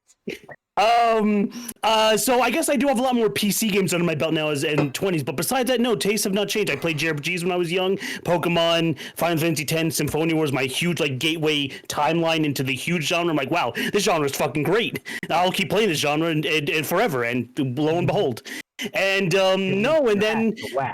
and then I guess I'll just yeah, Jade Curtis, Tales of the Abyss, which will get a remaster on Steam one day. Don't worry, my uncle works at Namco. Hey, buddy, we're in the middle of a podcast, but hello, Kaze Sapphire. You were the Terry dressed up at NYC Twitch meetup. Awesome, dude. Welcome. Welcome. But just a segment into another quick story. I'm just so happy that our media is just so much more respected nowadays. Because I was there when off of your guys' story with the Pokemon, I was there when people were insulting me for playing Nintendo games in Pokemon back in the early 2000s. Because Pokemon. Yeah. Nintendo went through that weird recession. It wasn't their fault. Nintendo games were still awesome on the GameCube, but when Nintendo went through this weird public popularity recession where everyone's now insulting you from playing. I'm like, why? This is great. This is peak if I'm using modern day words back in the old days. This is peak. This is awesome. And lo and behold, look, Nintendo makes a comeback. Anime makes a comeback. I'm not insulted for watching anime anymore. And now HoloLive. Now streamers and entertainment artists are anime girls themselves, and anime girls sang for the Dodgers, and they won the World Series. Olympic gold medalists are flashing their Yu-Gi-Oh cards in celebration and doing Ginyu Force poses. Look at us now. Look to quote Paul Rudd from Hot Ones. Look at us now. Look at us now. Who would have thought? I did. Even back when I was a kid, I was so passionate about this entertainment medium being the greatest on-screen mainstay. Superman brags about how much he loves Warhammer 40K. Yeah. And the hosts have tried to give him shit for it, and he's just like, I enjoy it. Yeah. What an absolute Chad. I was like, man, why did you have to be the best fucking Superman in the worst movies? At least in the worst directed DC timeline, at the very least. Exactly. Like for what it's worth, none of it is his fault. It's just DC's fault. Yeah. 100%. But I will say this, one of the best things is seeing professional wrestlers show off their love for video games, for anime, or Power Rangers, Turtles, you name it. They show their love and passions, because 80s and 90s, the wrestlers, they just mostly focus on just showing off their fucking bodies, like bodybuilding and all that stuff. Now, like wrestlers basically just show off. Oh, I have this Pokemon card collection, or no, look at all these video games I have. Like when you look at, like, for example, professional wrestler Xavier Woods, he has a huge gaming collection. So, and also he loves Golden Girls, so that's another thing he loves. Like, if you love something, share your passions. No one will make fun of you if you not only share it, but show how passionate you are. Because when you love something, other people will come and say, oh, I love this too. Like, I didn't know you loved this. That's amazing. All that stuff. As much as I do miss some of the older days, I don't miss the hate on nerd culture, for lack of a better term, nerd culture. Yeah. I don't miss that. It's so much better nowadays, without just being a lot more mainstream and a lot people understand the art perception more. Exactly. Yo, who remembers the media literacy? Oh, I remember that. I think it was like, what was it? The Xbox, PS2, Dreamcast, and the GameCube. It was solely Xbox and PlayStation in my PS3 has no games. For me, Super Nintendo and Sega Genesis, and then also when you had PlayStation and N64, because Sega Saturn failed so much, it was not even in the equation. Yeah. Yeah, it was at the time. Yeah, no, I constantly had people being like, so Matt, you play Xbox, right? I own a PS2 and a GameCube. Oh, you should get an Xbox. You'll never want to play those again. I've played Xbox. I've played Halo. Good, but I like these. Xbox didn't have a lot of stuff. When I looked at it, I was like, Xbox didn't have a lot of stuff. Don't worry. And you know what? I'll say this. I'll say this is my whole chest. Halo ain't shit. Oh, it's good. Don't get me wrong. But I don't think that it is as amazing as everyone treats it. I will give it the respect that it deserves as being, Xbox's thing. It was Xbox's Mario. That was most of the point. But look at where Halo is now. It's Call of Duty. Yeah. You never want to go full Call of Duty. I will defend Halos 1 through 3 as being some of the best damn shooters out there. The Bungie era. Oh my God, they were amazing. I would say that because I remember Halo 4, when I hit in, I was like, why am I playing Call of Duty here? No. That's the crazy thing. I will play Gears of War over Halo because I got a buddy that I love him to death. We had so much fun going through the series. I was more hooked on the story of Gears of War than I ever was for Halo. Ooh. But I think the issue was people looked at Gears of War and were just like, it's just a macho man's wet dream. Because every single character was built like a goddamn house. Yep. And I actually had someone say to me, I was like, because I was talking about the story of it, I'm like, it's actually a really good story. The characters are great. And they looked at me, it's just a bunch of buff guys running around with guns. I'm like, this tells me you've never played it. Because do I need to explain Dom to anyone here? They just looked at the trailer. They saw what they would look like. It was just like, ugh. And I'm like, never. Yeah, my buddy suggested me, he's like, hey, you want to play Gears of War? Trust me, it's better than what you think. I'm like, all right, sure, I was interested in it. We played co-op. I think we almost beat the first game that one night alone, and I'm just like, so I might have to come back over next weekend, and we're going to finish this because holy shit. Yep. So, but yeah, before we go into you, Bubs, do you have anything else to add to that, Matt?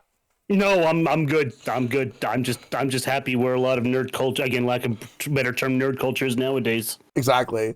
So, Bubs, how much have your overall taste in video games and pop culture mediums have changed from when you were younger? They've changed not a ton.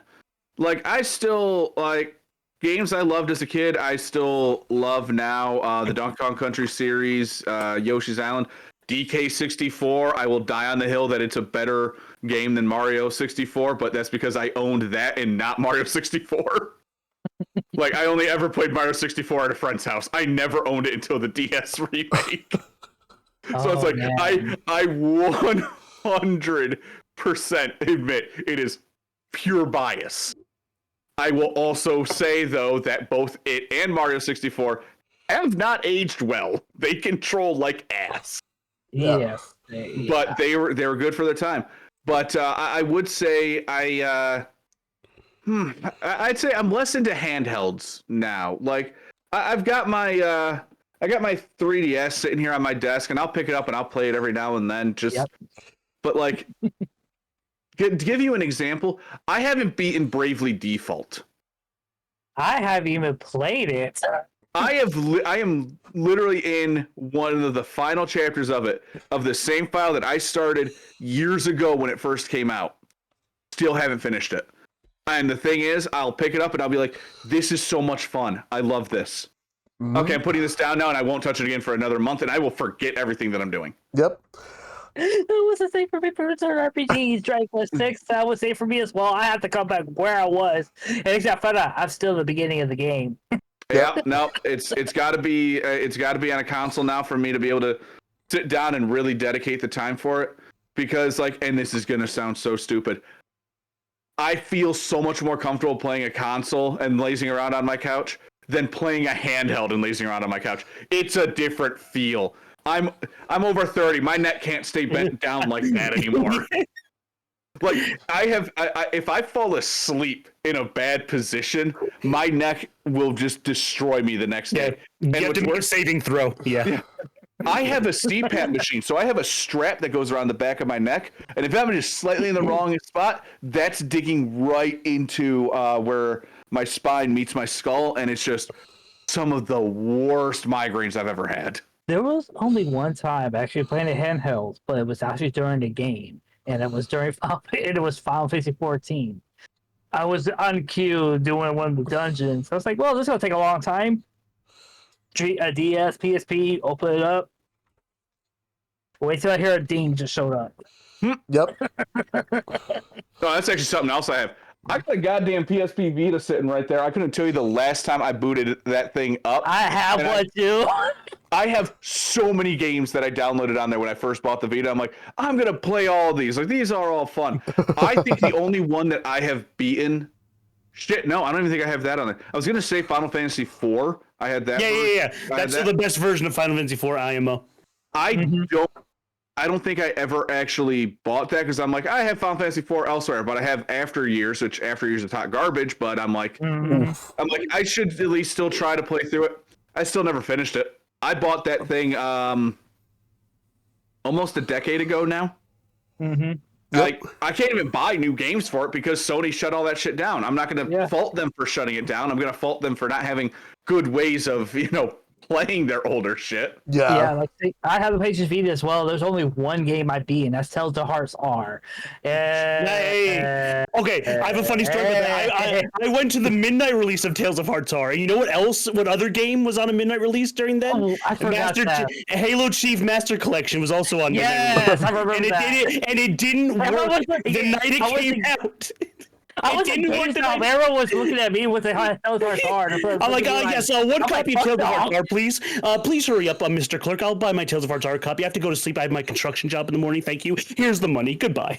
And then everyone went home to play Halo Master Chief Collection. It didn't work on Xbox One launch or Xbox that night on Xbox One. It didn't launch correctly. No, it did not. I remember that. I remember they were talking shit about me, and I was to the shit because I got the Tales of Hearts R, and I was like, bitch, fuck y'all. Yeah, exactly. Y'all have to play that game. You have to install it, download the update. Bye. This thing's so fucking dead it doesn't even attempt to turn on. Yep. That's how long it's been stuck touched. There was one time I played it so well that it couldn't turn on anymore. Well, the screen didn't turn on, and they looked it up. Either it brick or the digitizer broke, and I had to buy a screen replacement off of eBay. They got it worked, and replaced it, and it worked. But I hacked my PlayStation Vita system, Sony,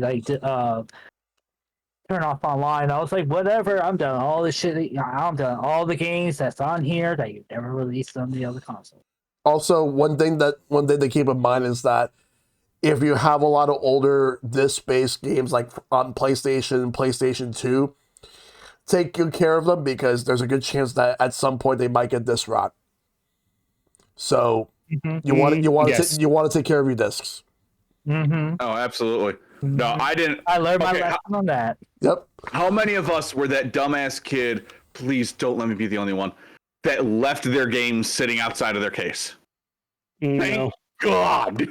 Sorry, I'm being honest. No. I fucked that Bastard. up. Like, I fucked that up with Sega Saturn games at first. I learned my lesson around the PS2 era. Like, because it's one of those things where when you make that mistake and you don't realize it, like, and then people tell you, oh, don't do that. But when people really tell you, don't do that, and they tell you why not to do that, I'm like, okay, yeah. Never again. Mm-hmm. Oh, my mother yelled at my brother and I regularly. She says, "You guys are going to ruin these." They're like, "Oh, they're fine. They still play." And I don't know what happened. We just like suddenly decided, maybe she's actually right. I'll never admit it to her face, only because I love giving her shit. But Use jewel cases. my brother had some of those, and we did. I had did some of use those them. too, and I did use them, but I start putting them back into the cases just for protection. Yeah, Honestly, I like I the think- cases. I like having the cases better myself, anyway. same. But Because same thing as well. If the Xbox and the PS2 era, I did that as well. Left the CDs out. And next thing I started drawing, next thing the worst part is they start going to a pile, and I was like, yeah, I need to stop this now. yep. Like, It stems off of my quick story of just it didn't happen to me, and I don't think I'm not high and mighty or sounding boisterous. It's just that my parents instilled the value of $1 for me at a very young age. It was one of my parents' like prime teaching. They're like, Matthew, we're gonna get this for you, and you get good grades. That's fine. You're gonna get it for Christmas. But if it breaks, you're not getting another one until you shovel enough snow or mow enough lawns. And I'm like, okay, understood. It'll be safe and sound in every single case, every single cartridge. My parents even got me the Game Boy Advance like blue case with the slots in it, and every disc goes back in its disc case. And yes, I'm like, okay, I understand. I will not get another one until I shovel enough snow and or mow enough lawns. So Yep. I understand. I understood the value of $1. That didn't mean that I actually listened to it, though. I was dumb. It wasn't until I was in high school that I really realized, oh, wow, I am that dumb. Yeah. it happens. My parents are always good about it. No, don't get me wrong. I came from a well-off family. Like there's no, I didn't really, it wasn't until I moved out that I really had any struggles. But my parents were still like, look, we're spoiling you guys to hell, but we're making sure you guys know exactly what your father is going through so that you understand that this isn't the norm. Yeah. And it worked. It worked. I had plenty of spoiled kids in my school that were just like, well, why don't you just ask your parents for this? And it's like, It's like the kids who upgrade their cell phone like once a month. I had one friend like that. It's like, oh, I'm gonna upgrade my cell phone. They're not getting not for nothing. He was a nice kid. He was a good friend of mine. My mom was like, "Nah, I'm not getting." I was like, "Yeah, you have it's to like wait for you that." get one cell phone every 4 years. it was every 2 years for me and my brother because that's just what our contract was. 5 That's years. fair. But now, 5 years for me. Now I drag out as long as I can. Like I've had this guy for about a year now. I might need to replace it though, only because its battery has decided that 50% is 0%. Yeah, Ooh. I know that and very well. Yeah, I know that very it might just be cheaper to get a new phone than deal with the repair of getting a new battery. Yeah. Yes. Yeah, say for me, I have a Samsung 21 Plus Ultra, and I still holding it on. Google Pixel 6, and I don't see a way of getting to the battery on this thing. Galaxy 22 Plus for me.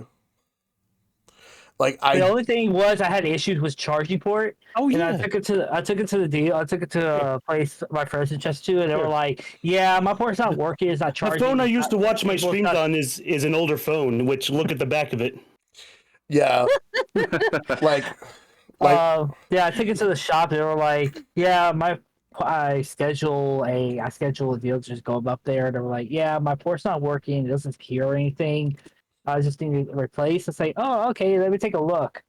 Oh, the port is dirty. Let me fix it for you. Wait, what? oh yeah. And then they came back. They plugged in the cable and just like, "Yeah, there you go. All clean now." It's like, what? Yep. I was gonna spend $100, but he saved me $100. Exactly.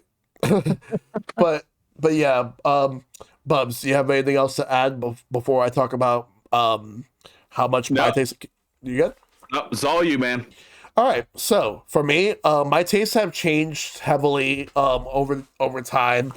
Because as a kid, I was sticking with some of the same games over and over again. Because back when I was a kid, I couldn't afford every game I wanted, so I was limited to whatever it is that I had, and that's why like I would replay some of these games over and over again to the point where because there is a question that's asked about that, and I will answer that like when we get to the community questions. But I will say I will replay some of these games over and over again to the point where I would know everything that there is to know about that game, how to get through it, like all the secrets, start to finish. So, and like, there's some advantages on that, but there's also disadvantages where you do miss out on a lot of stuff. If you're only able to like have one console at a time, you're not able to afford like any other consoles unless you have the money. But the thing is, my family was never really like well off. We were like we were not poor, but we were not like super like made of money like that. So, and especially after my dad left, it got worse because when living with a single mother who was taking care of two kids while the oldest child like left and got married, like my older brother got married at that time, like so I'm basically just like doing what I can to just get by at home with my younger brother and my mom, but I still like play whatever games I have or watch whatever shows I like. But I try my best not to like I try my best not to take my life for granted back then. But going into this whole thing regarding like people who like being ridiculed and made fun of for the type of things that you like when you guys were talking about like when people just stop playing Pokemon after a certain time period and then later getting back into it. Like my thing is, I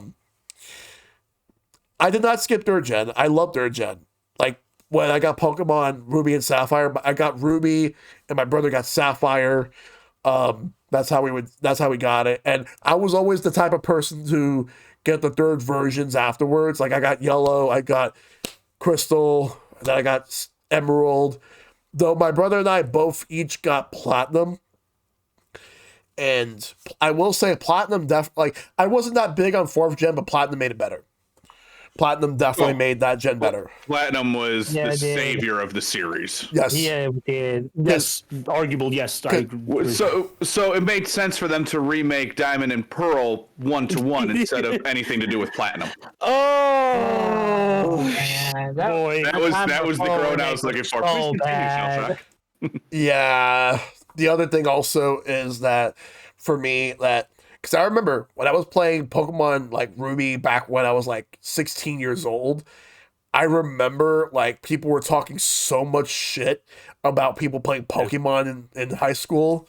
And whenever like one of my friends would bring his GameCube so we could play Super Smash Brothers Melee back in the day, because that was the game that we were mostly playing together. And there are some these assholes coming in, yo, GameCube sucks, go get an Xbox. PlayStation 2 sucks, get an Xbox. And I'm like, okay, what are your favorite games on Xbox? Oh, I love to play the NBA games. I love to play NFL, Madden, and all them. You mean the games that are on the PlayStation as well? Yes. Like that would be my reaction. It's like, I can play those on my own system, right? And plus, even GameCube had some of those games. Plus, they did. Like, I never had an Xbox. That generation, I had a GameCube, I had a PlayStation 2, and my brother and I each had a Game Boy Advance. So, we were content. I didn't need an Xbox.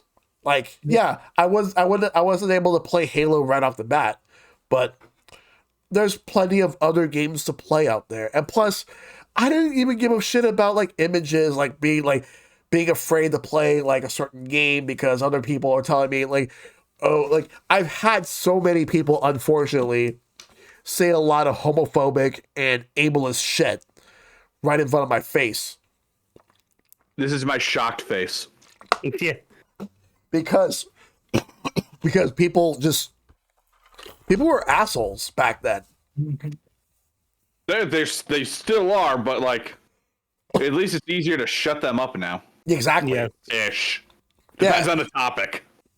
Yeah, and those people were not the type of people I would want to hang out with anyway. They just some of them happened to be in my class because that's just how we are. They're in my public class. school. Yeah. Like that's just school. Yep. But I had a guy who was a friend, but like I don't know what happened. We hit middle school or no, not even middle school. We 8th grade. Like we were at the end of middle school. I don't know what happened, but suddenly he was just like, I'm gonna hate every single game you play. I'm gonna make fun of it every single time I see you. I was made fun of for liking Metroid. Like it was my Metroid was my favorite series. I would have been like, They don't even know what a Metroid is. Metroid was my favorite series back in middle school and high school. I mean, Spyro was like right there behind it, but How could you hate Metroid? He's pretty cool. oh my god, I'm gonna slap you. but wait, can Metroid crawl? He certainly can. Here was their defense. Metroid sucks. I mean, the big threat of the game is literally just a floating jellyfish. What's scary about that? I'm like, it's an alien creature that literally sucks you dry like a vampire. I'm sorry that for some reason you think you're this badass who can survive that. Yeah, like the worst of it I would was. tell them. I was like, I would tell them. Have you seen Aliens? Yeah. No. Have you seen, admittedly, I hadn't seen Alien or Aliens yet, and Aliens now is my favorite fucking movie. So Yep. Yeah, because Metroid is based off of the Alien Alien franchise. Only 1 or 2. I don't care about the other ones. Just 1 or 2. Romulus. I will defend Romulus. Romulus, I would defend as well. That was very good, Yeah. except for the last part. Yeah, it felt rushed, I think is the word. Yeah, it did. It Oh was my just God. like, yeah, this is good. Yeah. Like honestly, go ahead. No, I really didn't have anything. It was just more groaning about like the fact who makes fun of someone. One, Metroid's fantastic. One of the things they actually hit me with was like, yeah, I bet you the guys who created Metroid just lived in shame afterwards. They released the worst thing ever, and I'm like, okay, and I just walked away. But like, one, who makes fun of someone for liking Metroid? 2, who the hell makes fun of someone for liking a game series? Like, they try to get my class to go against me on this and have everyone tell me like, no, it's a bad game. There was one person who's like, yeah, I'm not a fan of it. I'm like, well, you played the game. You played Fusion. You didn't really get a kick out of it. That's fine. You have made an informed decision. I respect that. Yeah. They're being assholes. Hold on, they were talking shit about Fusion? He just never got into it. It wasn't his style. And I mean, that's fair. Like, I get it. I mean, even among Metroid, Fusion hits differently. I will defend Fusion, though, because I fucking love it. I will defend. This is Yeah. Fusion. I had a feeling you might be a fan of Fusion. That was the first Metroid game I have played. And the most funny part of all is after I played Fusion, I'd never seen Aliens 2, and a friend of mine wanted me to watch Aliens 2.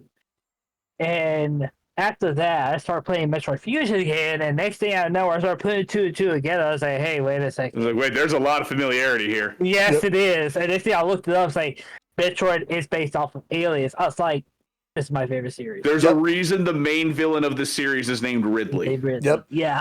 Yep.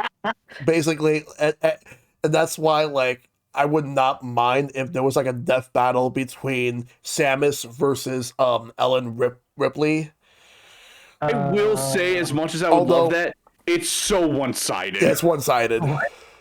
Well, which one? The Zero Suit or the other one? It would have to be Even the Zero Suit, she Okay. has more capabilities than Ellen Ripley does. Now, that being said, if you use the Ellen Ripley clone from Alien 4, then they're on more even ground. They'll probably use The use sacks that. of Ellen Ripley, yes. Yep, Yeah. they They'll would. probably use that because there were certain, like, I remember watching one. It was so stupid.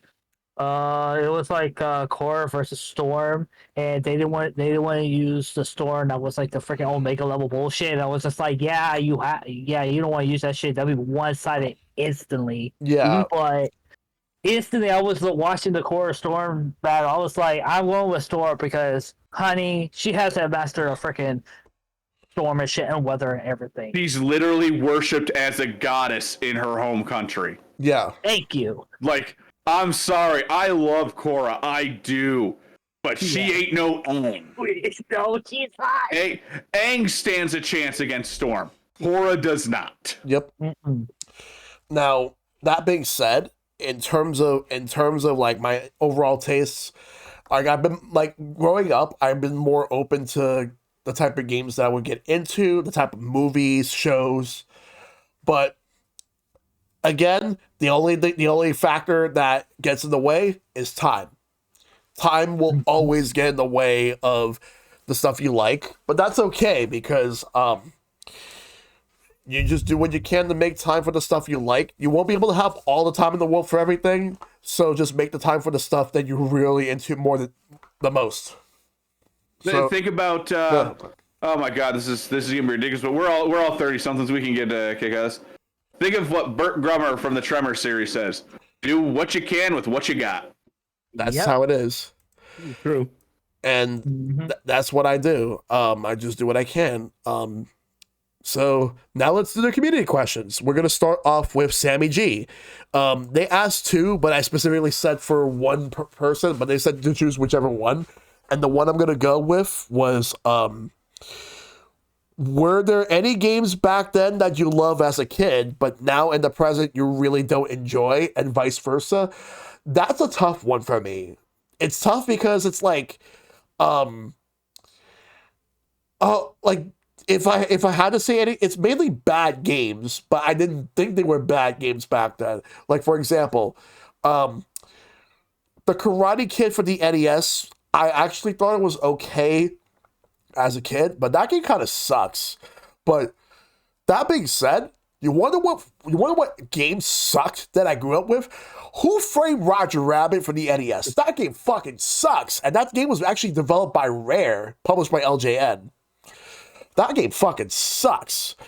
But in terms of a game I didn't like back then, but I like now, well, it's not that I didn't like it, but I did not understand a lot of RPGs back then when I was little. It was like I said, Pokemon was what made me understand it, and I like RPGs now. So that's my answer.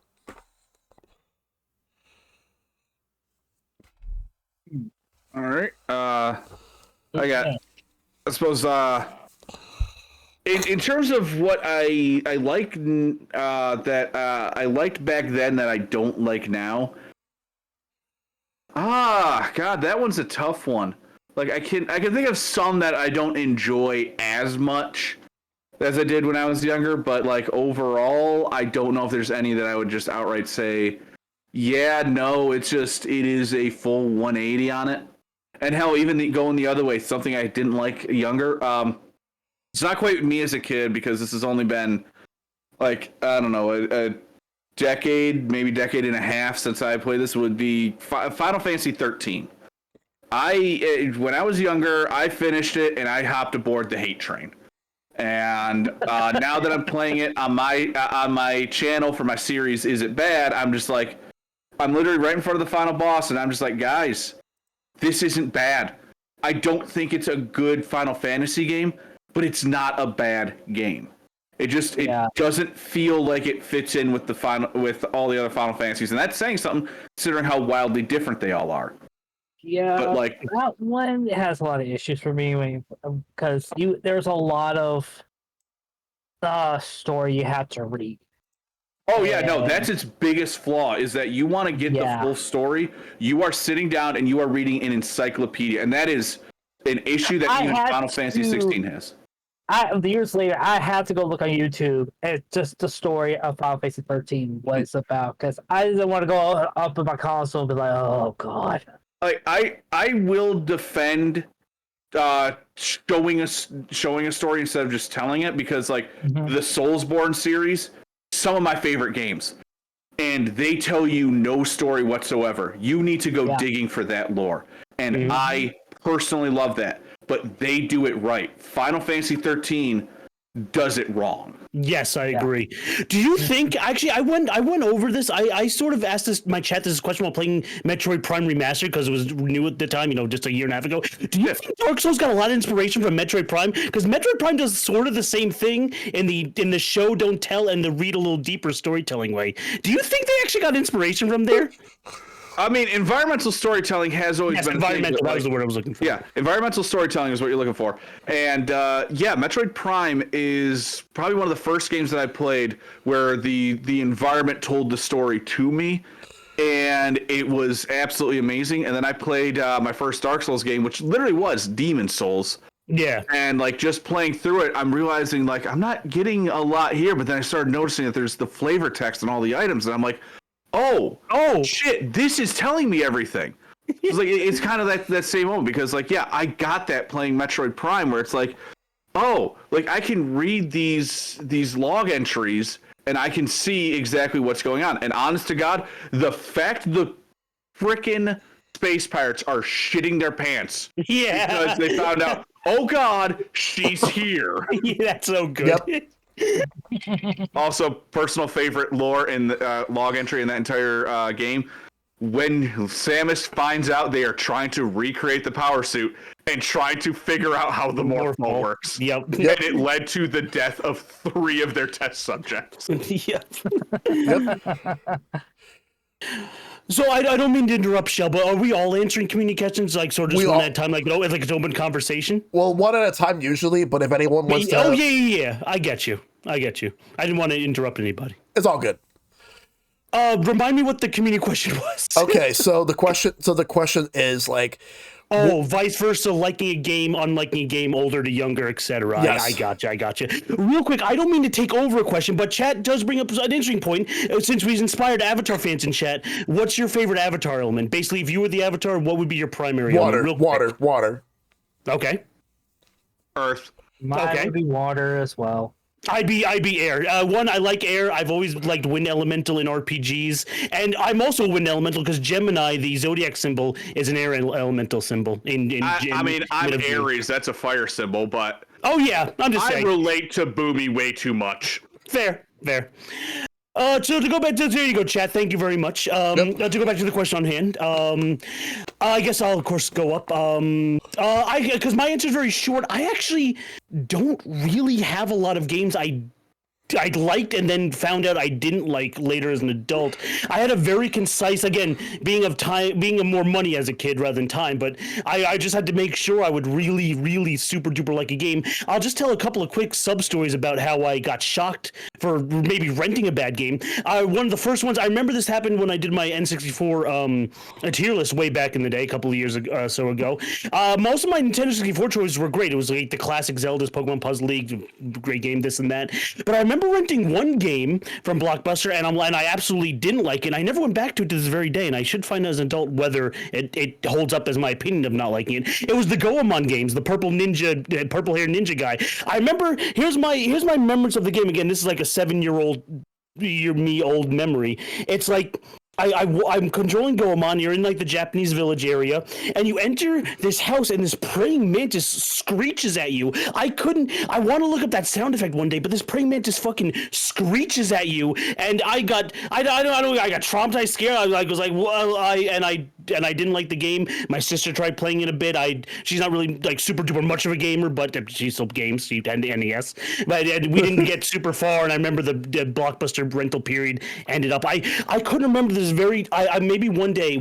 I don't think I'm scared of it now per se, but I never went back to really just watch a Let's Play and or just see if my 7-year-old opinion wasn't imagining or holds up. But there was this praying mantis that screeches at you in that game when you enter a house, and I'm like, I'm out.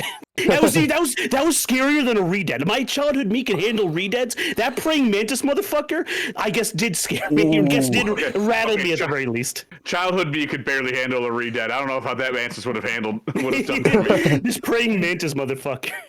But that was one of the things I remember renting. Well, no, I remember actually buying, I couldn't tell you. Well, actually, to be fair, I was sort of a stooge for movie tie-in games back on the GameCube, PS2, and Xbox. The Spider-Man 2 one, the Spider-Man were very good. I eventually got the X-Men 2 game, and it wasn't like a hack and slash Wolverine game. You die made of paper in that game, so it's more of a stealth game. I didn't really get that at 12 or 13, especially since stealth games were probably some of my biggest Achilles heel, especially at that age, and even more as an adult. Stealth is a genre I do want to get more into as an adult. Obviously, Metal Gear being the big one, but that game's more of a stealth game, a stealth Wolverine game, and I remember not liking it as a kid, but when I got to just understand the nuance of that game as an adult, I eventually rebought it for GameCube in my 20s, and I'm like, oh, okay, this isn't so bad, but man, is it rough around the edges. So I know random subset stories, but that's the best I got from me. I never really, just to reiterate, I never really went from liking a game to not liking a game. Again, not to sound so boisterous, all of my choices were just really solid as a kid. I had to double down my own opinion to make sure, okay, before I spend $50 on a game, remember games $50? Oh, okay. But before I spend my I want that to happen again. Yeah, I know. Before I buy a game for the GameCube, make sure I can imagine myself liking it, like visualize in my own mind that I would like it, and mostly my efforts work out. I never really per se. Maybe I have like a Steam backlog game I wouldn't really like, but Steam backlog is Steam backlog. I'll maybe get around to it in my life. Who knows? But I know I've never really happened where I played a game I liked and then unliked it later. So I guess I consider myself a little lucky. But Yep. What about you, Redbeard? Just Taking it back to all the games I played, I have no one single game that I can think of I didn't like as a kid and didn't like it when growing up, then come back later and start liking it. Yeah. And same thing with vice versa. I couldn't think of any games like I liked this kid, and when I played it adult, it's just I fucking hate this. Like, because there was a lot of games I didn't like, and I remember the game back in the day, and I still don't like it now. Yep. All right. So now we'll move on to the next thing. All right. So the next community question that I have is from Mr. Ben. It's more of a counterpoint to what Sammy G said. I know Matt's talking to his chat, but I'll just say it right now. It's more of a counterpoint to what Sammy G said. Were there any games or series that you didn't enjoy when you first played them, only to develop an appreciation of them later on? Okay, I'll answer this first one. Unless you want, do you want to answer that first? I'm actually going to say it one more time so Matt can hear it. A counterpoint. Yes, I'm so sorry. I had to answer something. I'm so sorry. It's fine. So so Mr. Ben asked a question that's a counterpoint to Sammy G. Were there any games or series that you didn't initially enjoy when you first played them, only to develop an appreciation of them later on? And I'll let you go first, Redbeard, for this one. Oh, I would say I would go. No, I would let you go first. Okay, sure. Okay, just let you go first. all right. So for me, all right. What I did not. It's again, like I said, it's not that I didn't like this series back then. I just didn't really understand it. Like I remember, like. There was so many RPGs that I just didn't understand back then. I just seen screenshots, and I remember seeing. There's this one game I still have not played yet because I want to get into the series eventually. I want to get into the Breath of Fire series, but I remember back in '98, I remember reading some video game magazines, and around that time was when Breath of Fire 3 was the latest game in the series. And Breath of Fire 3, I remember just seeing like Nice. Oh, sure. You're back. I've seen screenshots and what I remember, it's like if someone were to put like a layout of like different towns or cities where like I was just mimicking the screenshots back then, like when I was a kid, like I just put like a bunch of random toys on like certain platforms and was trying to mimic them. Like I didn't know what I was doing back then, but I didn't really understand how these games were actually supposed to work because I did not realize how RPGs were supposed to work. And here's the thing. Again, like I said, it took until Pokemon for me to understand RPGs. But at the same time, if I had to pick a particular like non-RPG that I didn't really enjoy when I was a kid, but I enjoy now. It took a while for me to really understand like how like a couple of shmups worked back then up until like when I was about 10 years old. Because when I was a kid, I didn't understand them. Now I enjoy shmups, not as much as I do fighting games or running guns. Like if I were to play like Metal Slug or Contra, like I could play those. But if I play like a shmup, like for example, like all those bullet hell shmups, like I could not get into Toho. Yeah, I could play something like Ikaruga or Radiant Silvergun, just fine. So I understand them now, though. Go ahead, Redbeard. Okay, yeah, I was saying because I was thinking back, but I was not thinking about because I never played a lot of games during my kids and teenage times because of money issues and stuff. So what I had to play is what I had to play. Yeah. But yeah, I would say going in the mid-20s, I start buying some games. I start exploring some games. First one was I disliked first because it was just so fucking a headache. Is Xenosaga Episode 1. Yeah. Best shares the same opinion. That was pissing me. That was just the most headache piece, like the most headache game I had to where I just didn't like. I don't want to go back to that because I remember everything in that game, and I do not want to deal with that. And that was like when I got into RPGs, and I was like, I played that, no. And then years later, I was saying not about years later. Well, this time about maybe 2 or 3 years ago, I streamed it.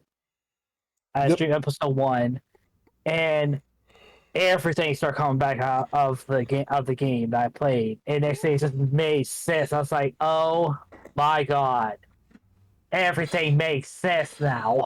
Yep.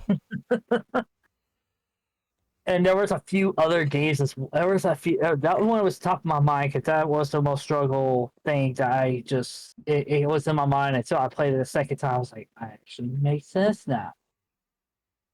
And then when I played Episode 2 and 3, and just. Episode 2 was just so struggle bus for me. I didn't want to go back to that again because I had to deal with that shit. I already streamed. I had my issues I gave during stream. At the final boss. Hello, game. How much times you have just glitched to me and where I can't do shit 5 times? Yeah, fuck that. Yep. I think that would say that's the only thing for me. Okay. It's the most one. All right. So far. That's fair. All right. What about you, Matt? I'm so sorry. Please remind me of the question. Any games or series that you didn't initially enjoy when you first played them, only to develop an appreciation of them later on. Any series or you said series or genre? Series or games. Oh, just games. My bad.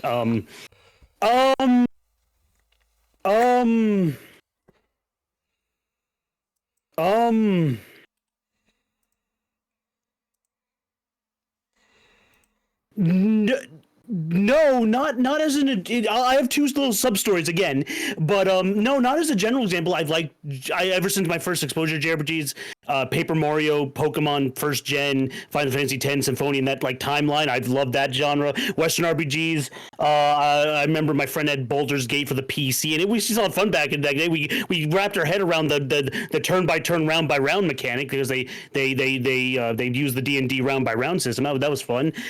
So complicated ones like that. No, even as a kid, I loved racing. I played my Mario Karts and this and that. And again, I mostly just stuck by Nintendo and PlayStation, and so I knew like Mario let me down. I wouldn't let me down, and like a bunch of other mainstays. Like even some of the more divisive games in like big Nintendo franchises, like maybe Wind Waker and or Sunshine. I still like those to death. So I'm like, okay, Nintendo's not letting me down.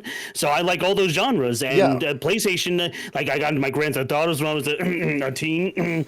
and I had fun with that genres too and other stuff. And I was shooting up things with Halo. So no, I had a lot of exposure to good genres. I never really was a stranger or felt outcasted from one. But I'll tell you two quick sub stories of two JRPGs.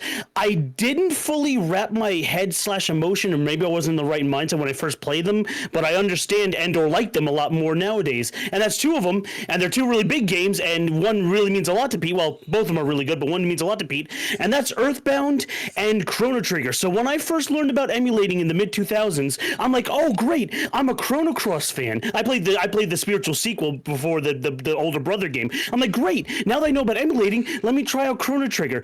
I don't know what was about me in like 2006. I just wasn't in the mood to play it. I played like the first like 30 minutes. I play the fair and I get sent back in time for the first time. I'm like, wow, I'm really not feeling this. And I put it down, never really put it on again.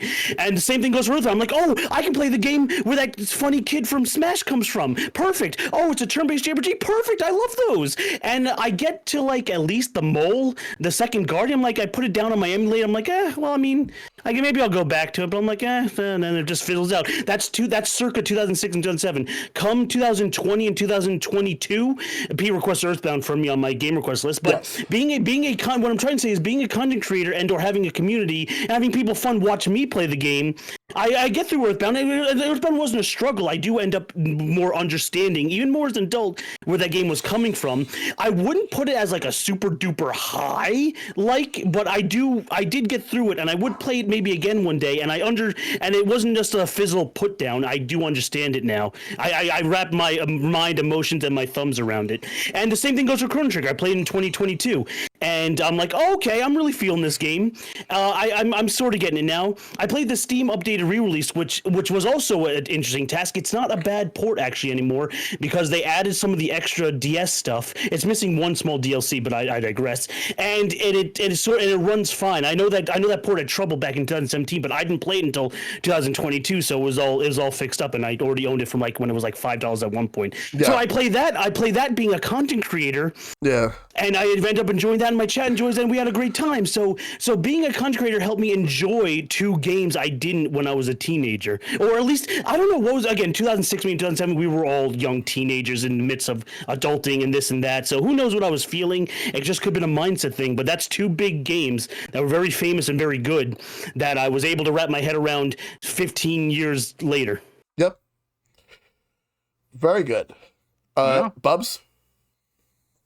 Honestly, I've been thinking hard on this, and I really don't know. Like, I got minor examples, like I would say probably Mortal Kombat, Banjo-Kazooie, like games like I dabbled in as I was younger. As I got older, I played them more, but like really, that's all I got. And I do hate to do this, but I probably only got like one more question before I got to get going because my ass gets up at 6 a.m. for work. So That's fine. That's fair. So the next question is actually from Kevin the Time Geek. Have you ever had a game you played a lot of when you were a kid that when going back to playing it again as an adult, it was like no time had passed at all and you were still good at it? And so what game? Sonic the Hedgehog 2. Sonic the Hedgehog 2 easily for me. Because I can go back, I know everything about that game, and I can easily get all 7 Chaos Emeralds by the end of Emerald Hill Zone Act 2. So Sonic 2 for me. Spyro the Dragon. Like it was years. I hadn't touched the game in so long. Got it on my PS3 and I played it. It's like it took me forever, but got 100%. And I was like, I remembered where absolutely everything was. It was absolutely amazing. And now I just make a joke out of it at least a few times a year. Yep. Red, before I start yapping, do you want to answer, good old buddy of Paloma? Okay, I would do two things. Okay. It's kind of both because I would say Pokemon Red because I remember everything again because I played the game by 3 times. Like when I say 3 tries, I mean I deleted the save file and start over again before Pokemon Snap came out, and you were like, "Oh, you can see your story shitty here," and I'm like, and then Super Mario World because I played that game multiple times. Yes. Mm-hmm. And I knew everything. I did everything in the game. So there you go. 96 exits. My little game that I always like to go back to that again, this is where I do get on my little soapbox and really like to proclaim my big dick skill at is, and Pete knows this well too because I performed my skill too. It's Pokemon Puzzle League. Yep. So I say that version in particular because in my opinion that's still the best version of Tetris Attack. So here's my little quick sub story. Back when I was like 8 or 9, well, the game came out in 2000, so I had to be 9. Back when I was 9, I remember me and my buddy Michael were hanging out. He rents 2 games from Blockbuster. One of them was Pokemon Puzzle League. The other one couldn't have been Paper Mario, but I swear it was. But that one was 2001. But I digress. Whatever. It was Pokemon Puzzle League and something else. And I turned on Pokemon Puzzle League. I'm like, wow, this game is great. I don't know what this puzzle gameplay is like. But I'm getting it. It's tuning with me. I'm skilled at the game. I'm like, wow, this game is fun and great. And there's voice clips from the show and there's characters from the show. This is phenomenal. I had no idea it was a paint job of Tetris Attack, and I probably wouldn't even gotten to Tetris Attack because I think Bubs mentioned earlier, I blow absolute dick at Tetris. unlike Marty McFly next to me, I blow absolute dick at Tetris. Tetris Attack, though, I'm fucking phenomenal at. And I learned later that, Pokemon Puzzle League was a paint job of another puzzle genre like Panel to Pawn and Tetris Attack. I'm like, okay, that's cool. And then Pokemon Puzzle League gets released on Wii, and that's great. I'm like, okay, cool. So I always go back to the game. I always turn on every now and then. I always keep my skills sharp at that game because I love that game and it's still my favorite version of Tetris Attack. And I wish I kind of made more versions of just Pokemon throughout the generations of having each gym leader involved in each version. They could have re-released. That could have been a re-release every year, updated with all the characters from the show, aka gym leaders. Yep. And it was just so good. It had the voice clips of the show. Ash is gonna say, "I'm gonna win."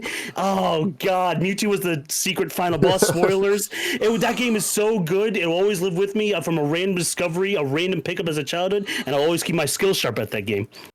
Out of respect. Yep. One more from that one I'll say is Mega Man X. I know everything about that game from the back of my hand. Mega Man X5 specifically for me.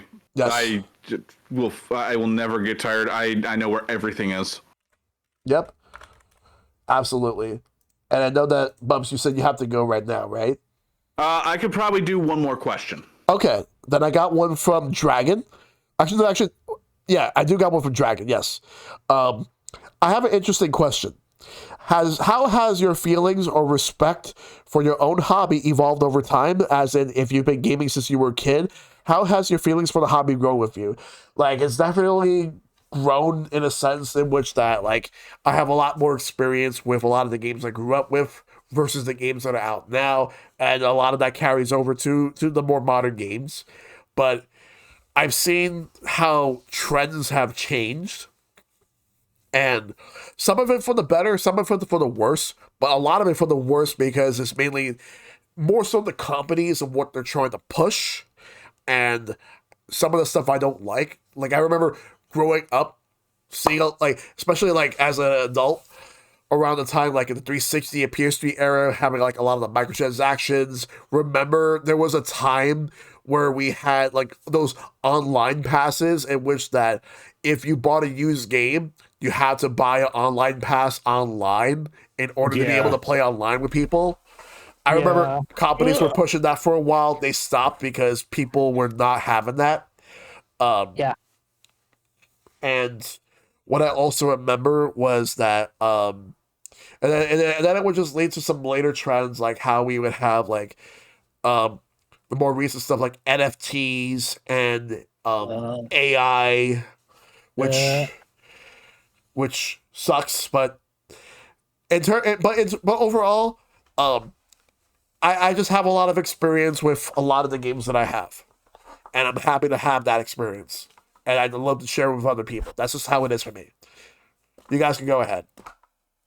I would say I've grown with more respect and fondness for it. What started out as something that only the geeks and nerds did, went through that really edgy phase of trying to keep all the teens involved in all that stuff. It's gone through so much, but, like, as a hobby overall, I think I've grown to respect it because, like, games have become more than just entertainment. Like, there's more than just the base entertainment what they were, I should say. There's more to them. The stories get a lot deeper. I mean, like I said, my favorite game is Final Fantasy IX. That is an amazing story. I relate so beyond heavily to the main characters, Zidane and I'm calling him Zidane. I don't care. Square is wrong. Zidane is not how that's pronounced. It's okay. I have to deal with Titus as a Final Fantasy X fan. It should be Titus because water and this and that. Yes, yes. This makes no sense. Okay, it's off topic. I mean, there's the YouTuber Pro Jared did a video on Final Fantasy X, and one of the things he pointed out was that a lot of the cameras point at people's asses. So he actually made a mini song calling it ass and Titus. And Titus, yeah. So it was constantly he would just show a shot of a character's ass and then just a shot of Titus. Yeah. One of the funniest bits of the video. But anyway, Titus. Yeah. And like, you know, you can find things in games that you relate on. For me, you know, like I said, Final Fantasy IX with Zidane, even like Final Fantasy 15, because before I met my wife and my current D&D group, I had a group of 3 friends. So it was just the 4 of us, closest guys in my life. And I saw one of each of us in the 4 characters from Final Fantasy 15, and that made Final Fantasy 15 one of my absolute favorite experiences, because I'm like, I can see me and the guys doing something like this, because I am absolutely that guy that when I see someone being stupid, I'm slapping the shit out of them for being an idiot, which I have done to each of my friends. And honestly, just like overall, it's been great. And one of the things I find the absolute coolest, and I know a lot of people cringe and shit at this, especially when I tell them, my nephew plays on his high school's Overwatch team. Okay, Like word. They actually play Overwatch competitively as an esports team, and I don't ever want to play him in Overwatch because I fell out of that shit pretty immediately. Marvel Rivals is threatening to bring me back into it. Yeah. And like I've seen how he plays, and I've had discussions with him about how some of the characters go. And I'm like, kid, you are just destroying me, and we're not even playing right now. But it's something I take immense pride in, because like that's not something that would have ever happened when we were kids. I mean, playing sports or playing video games as like it's a sporting event, like actually doing it for the thrill of the challenge and shit. You didn't do that. That's not. No, go out and play football. Do a real sport, like a real man. Mind you, this is also coming from people who would also look at me and who actually, one guy had the balls to look at me and says, you know, Matt, I actually go to tournaments and win money when I play video games. What have video games actually done for you? And it's like, they've kept me entertained, which is literally the minimum they need to do. Yeah. Like, sure, I'm on Twitch now and maybe I make money off of it, but like, I play to play games, not to make money. I have a job that gets me money. I'm not worried about, making this a career. This is a hobby that can get some extra money for me. And you know what? That's the best part, is I can turn this hobby into something that can make money. Yep. It's just, you got to bust your ass way more than I am able to, because, time management. Look at that, full circle. Oh yeah, absolutely. But yeah, no, it's just, I got immense pride in seeing what it's all been, and like seeing all these content creators come out and indie devs and shit. I mean, I got the chance to voice in an indie game for like, it's really freaking cool. I don't know if this game is ever going to come out. There was a falling out with the dev team, but the fact that I can go back to boot up that game and find my character somewhere in that game. The fact he's also named after one of my wife's favorite beers, that's just a bonus. That's just icing on the cake. Nice. So Matt or I or whatever. Yeah, well, so it's like, how do you feel about video games and pop culture just coming like along nowadays? Am I remembering the correctly? That's the effectively. Yes. Okay, gotcha. Well, again, just to springboard back to my 2002 self, who always believed in this media, I wish I can go back to 2002 me and say, Matt, you wouldn't believe it. Well, you would believe it because you always believed in them. Video games and anime are phenomenally well respected in 2020 plus and beyond. You're such a strong soldier. You always believed in them, and you get rewarded, and you're going to meet other like-minded people like you. It's going to be phenomenal. So again, just 2002 me in the inner 2002 me is so happy that video games and anime are the well-respected art form that they are, because they are officially art by the Supreme Court standard. So that's great. It's phenomenal. My heart fluttered of joy. When were video games declared art by Supreme Court? 2014 or something, or was it 2011? Either way, it was one of those years, and I remember my heart being a flutter. I'm like, oh yes, it's a well-respected media. Now with that brings a bunch of positives, but a couple of negatives. Because we're the youngest form of media art, we're gonna go through some growing pains. Like 2011, by the way. Thank you. It was 2011. Okay, I knew it was one of those 2 years. That's why I threw 2 darts. I only missed one. Brown versus the Entertainment Merchants Association. Yeah, I remember that's right, because I remember being in college. Yep, now it's all come back to me. Right. So again, with our media art form the way it is, there's a bunch of positives, a couple of negatives. We're gonna have growing pains like any other media, written media, movies, and radio, and everything else went through this. We're gonna have clickbait. We're gonna have alarmists. We're gonna have people spreading misinformation. It does suck, and I don't condone it, but I don't have any doubt and or worry that video games will get through, because we are in a little bit of a phase that we have alarmist people doing that, clickbait this, bad things this, bad actions here, bloated and if you don't react to any of those, you are the worst person in the world. Yeah. And even from the video game makers themselves, we have people bloated budgets, people not planning well, even from the professionals who make the games themselves. This is just a growing pain of our genre, just being the youngest form of media art compared to the others. I have no doubt or worry that we won't get through this. We will. It's just a growing pain. I tell this to every video game fan, pop culture fan out there. We're going to get through this. It's a growing pain. We still got to keep believing them and supporting them in the right way and the best way possible. So yeah. Okay. Redbeard? I would say I'm like, the feelings have been up and down lately a lot for gaming a lot. Well, until like I got into my mid-20s, I getting more into gaming, because because I was mostly only a Super Nintendo, Nintendo 64, then the Xbox and the GameCube, and then I owned a PS2. It started having more feelings of which console should I play, which even in the future as well, when more console next generation is coming out. It's been like a lot of like mixed feelings stuff. I've been some fucking like no. Look at you, Xbox One. Oh my God. Oh God! I remember that day. I remember sitting in my friend's basement while we were streaming on his little projector of the Xbox One bill. I remember that fateful day. Oh my Lord, the emotions going through. It was so funny. I was just like, I never watched the stream. I never watched it, but I looked on the social media stuff where they were talking. So many memes I have seen when like the Xbox One was like, yeah, you can't. If you buy a new game, that's your game, can't be used or anything else. Your Xbox must be online all the time. So I was like, that was an amazing train wreck. Oh yeah, my Xbox Lord! 360, you're the last one that would get. The PS3, the PS4. And what's it? The PS4 or the PS3? No, the PS4. Yeah, I'm aiming toward you.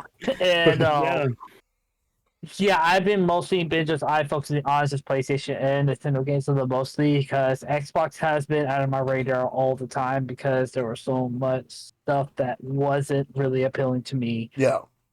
And Halo games has fallen dead since the Halo 4 and the Xbox 360, which thank God. I'm a defender of Halo 4. I'm a defender of Halo 4. My Halo comment earlier, I'm shocked I haven't had any like tridents or any pitchforks thrown through my windows. No, because you're right. Halo 5 and 6 aren't amazing. 6 is okay, but yeah, they're not amazing. I'm a defender of Halo 4. I think Halo 4 is great, actually. The story fell through to me. Like, after when 4 came in, I was like, the story just freaking flopped. I was like, what the fuck is this? So after that, I was like, and like 5 and 6, I had my friends telling me about the game, and they were like, "Yeah, Cortana turns evil," and I was like, "Yeah." Whoa, spoilers! I'll play through the series eventually, but like, I'll let you know. The game's like over 10 years. Yeah, exactly. I don't care. Yeah, because I was like, when he told me that, I was like, yeah. I'm not touching that game because y'all mess with my girl. Yeah. Thank you. Yeah. So yeah, it's mostly been focused on, and mostly on PC as well, since I started on PC.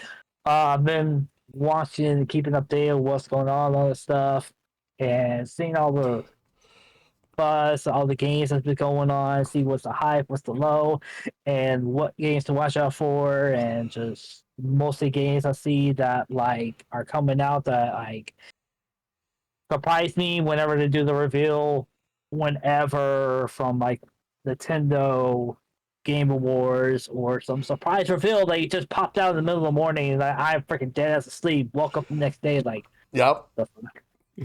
Like, imagine just waking up in the morning and then like Nintendo announces like a random remaster of a game that people have been asking for years. Like, I remember waking up and I just see like Nintendo announcing Xenoblade Chronicles X Definitive Edition. I'm like, Yes. I'm like, where the hell did this come from? I was on my honeymoon when they like, because my wife and I would be married for a few years, but we had to wait on taking our honeymoon because we got married in 2020. Yeah. Kind of explains why no honeymoon happened. Yes. Yeah. And we were down at my parents' condo down in Florida, and I looked at my phone, and there it was, Metroid Prime Remastered. Yeah. And I'm like, I was gonna watch that direct tonight. I mean, now the biggest thing that was going to come from it just got ruined for me. I'm trying my best not to get excited right now because I want to see what the game looks like. I was not disappointed. I was so happy with that. Yes. Yeah, the game was good. Like mostly sometimes when it comes to either remasters come out, it's a big 50-50 for me. Yes. So like, if it's like for RPGs, it's very different because a lot of RPGs we don't the West Coast don't get the full experience of the game. Mm-hmm. Like Final Fantasy X, we only got like a little bit. We only get like maybe like 75% of it. Yep. In the East Coast, they got the international. Well, the other side got the international edition, which is what the remaster was. And I got that because I never played that type of stuff. And oh my god, Final Fantasy 12: The Zodiac Age, same damn thing. that too. I was Yeah. waiting for that to come out because I've read about. I was like, wait. Where is this? I will say, like, remasters, remakes, I do enjoy them. Like, I just played through both Thousand Year Door on GameCube, Thousand Year Door on Switch, and I think it is exactly what a remaster needs to be. It plays it safe, it adds just enough in, but you can easily play either the GameCube version or the Switch version, Yeah. and you can be perfectly happy. Both games hold up amazingly. I feel the that's what I exact was same way looking- I about was Resident watching Evil the 4. game. I was same thing for that was the same thing for the Thousand Year Door. I watched every new game that came out. I don't want to be rude to streamers. I do not watch any new games come out because I do. That's fair. Because I No, don't want that's to kill 100%. myself. But Perfectly fine. I avoid rating people who I play something like that. watched people played it, and I was like, "This is exactly the same as the GameCube version." I will just keep the GameCube version because it's exactly the same. They just did some updates to it, but I was like, I know how to get through that. Exactly. There's quality of life improvements to it. Like, there's definitely things I would say that, yeah, the Switch version did better, but, like, it's so minuscule. Like, the best thing that did is it added in new super bosses. It gave you new reasons to make sure that you have a good build. And That's really it. and then they like, and then there's also like those games, those RPGs that never left Japan until a remake that came out. Like, for example, Live Alive. I remember Yes. when I That game, my friend told me about that game. I was like, have you heard of Live Live? I'm like, no. Yeah, that game never came out in the US, but there is an English patch for it. And like one of my friends was playing it and I watched them play it. I was like, what? This is interesting. My funny part was when I was watching the game. Was it the Game Awards? Was it Game Awards or was it the? It was a Nintendo Direct. Okay, Nintendo Direct came out. When I first saw it, I was like, "Oh my god, they're coming out with this!" But when I started watching the reaction of some people when the Live came out, it was so stupid. They were like, "What the fuck is this? Oh my god, it's an Octopath Traveler copy," and I was like, Octopath Traveler. no. "Excuse Even me, I knew that. dumbasses." It was reminds me of that 2002 ignorance almost. Like, Because I was like, excuse me, this game was in the West in Japan. I never released to our side. Octopath Traveler came in like a couple of years ago. yeah. So let me tell you something. We're getting a remake of this shit. What, It is gonna be. It is the first edition of Octopath Traveler. It is good as hell. people need to understand, without Live Alive, there wouldn't be Octopath Traveler. No, would it? No, not at all. But like, Uh, I remember getting that game and then I played it. Fucking love it. I need to play it. My wife and I are very interested in it. I still have Like the copy. we've seen Josh Scorcher feature it on multiples of his top 10s. I'm just like, yeah, you know what? If it shows up multiple times on his stuff, I know I'm gonna like it because him and I have a lot of the same, the same taste. Like it. But anyway, I'm sorry. I do need to get going. Like last thing I'll say, like, thank you so much for having me, man. No problem. Before you go, Yes. since I know you have to go, where can we find you? You can find me. Bubs491 is my handle all around now on like the two important things are here on Twitch, Bubs491. YouTube, I have an archive set up. You can see everything that I've been doing since early 2021 is when I set it up. Yeah. Back when oh God, even I don't want to even like I don't watch my own stuff, but like, even that I don't want to watch. It's fine. It's fine. But yeah, and then Blue Sky, you can find me at Bubs491. Honestly, I do like gaming is a huge thing for me. I love it. I will gladly talk about damn near any kind of gaming.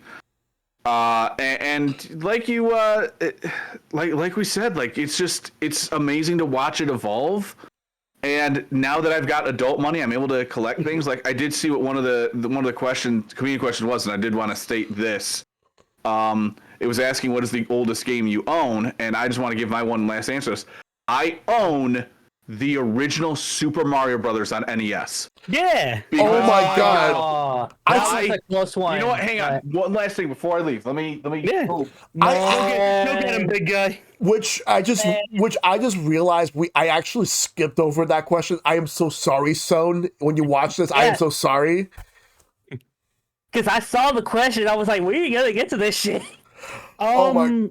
I can technically answer real fast before he comes back. My parents were cleaning out the garage, or they always kept him. So, a quick sub story again. My parents actually aren't like the supermost gamers ever, but they had an Atari way back in the day, and they actually found their physical copy of B-17 Bomber. AVGN meme jokes aside, my parents actually owned B-17 Bomber, and we actually still have the physical copy. It's sitting in the garage. So I guess by extension, I own it. Okay. So here's what I got. Like, I have how many is this? Seven NES games. I have, and I'm so proud of this. All three of the original Super Mario's. I still remember the first Super Mario. Not the Duck Hunt one. We don't have a CRT TV, so it wouldn't have mattered. Oh wow, that is really cool. My sister had the Duck Hunt one. Yeah. This one came with the instruction booklet. So happy about that. Like, even though I don't care much for Mario. Shout out to Penis Like Mario. Oh my God. And then his leg is too far forward on his crotch in the Mario 2 art. Oh, Dr. Mario. Oh, I remember Dr. Mario. Oh my God. I have never noticed that. Like, here. Let everyone be first with this. Yeah, Penis Like Mario. Penis Like Mario. Oh God. This one, the first game that either my wife or I beat on the Super Nintendo or on the NES, because I didn't know there is actually an ending to this. Level 20 is technically considered the end. You get an end screen if you beat that, and then it just continues after that. Let's see here. Here's two that I'm super proud of. Is that the Legend of Zelda? Icy Glud. Yep. I actually just beat this for the first time on original hardware earlier this week. Hey. I had a lot of computer issues with work, so I was like, all right, I'm waiting on IT. I'm going to finish this. And then I have the GameCube, the Legend of collection thing? Yeah. Oh, that's so cool. I missed out on that. Here's the one I'm most proud of. The original Metroid. Oh, he's pretty cool. These are the oldest games I own, and they are I am the proudest that I can own. I say own these. I mean, for Christ's sake, 40-year-old game. Well, not quite yet, but next year. Almost. Oof. Yeah. My lumbago. Holy shit! I still haven't even all of these work in my NES, but the only ones I've played are Metroid and Zelda. Okay, I will get to mine.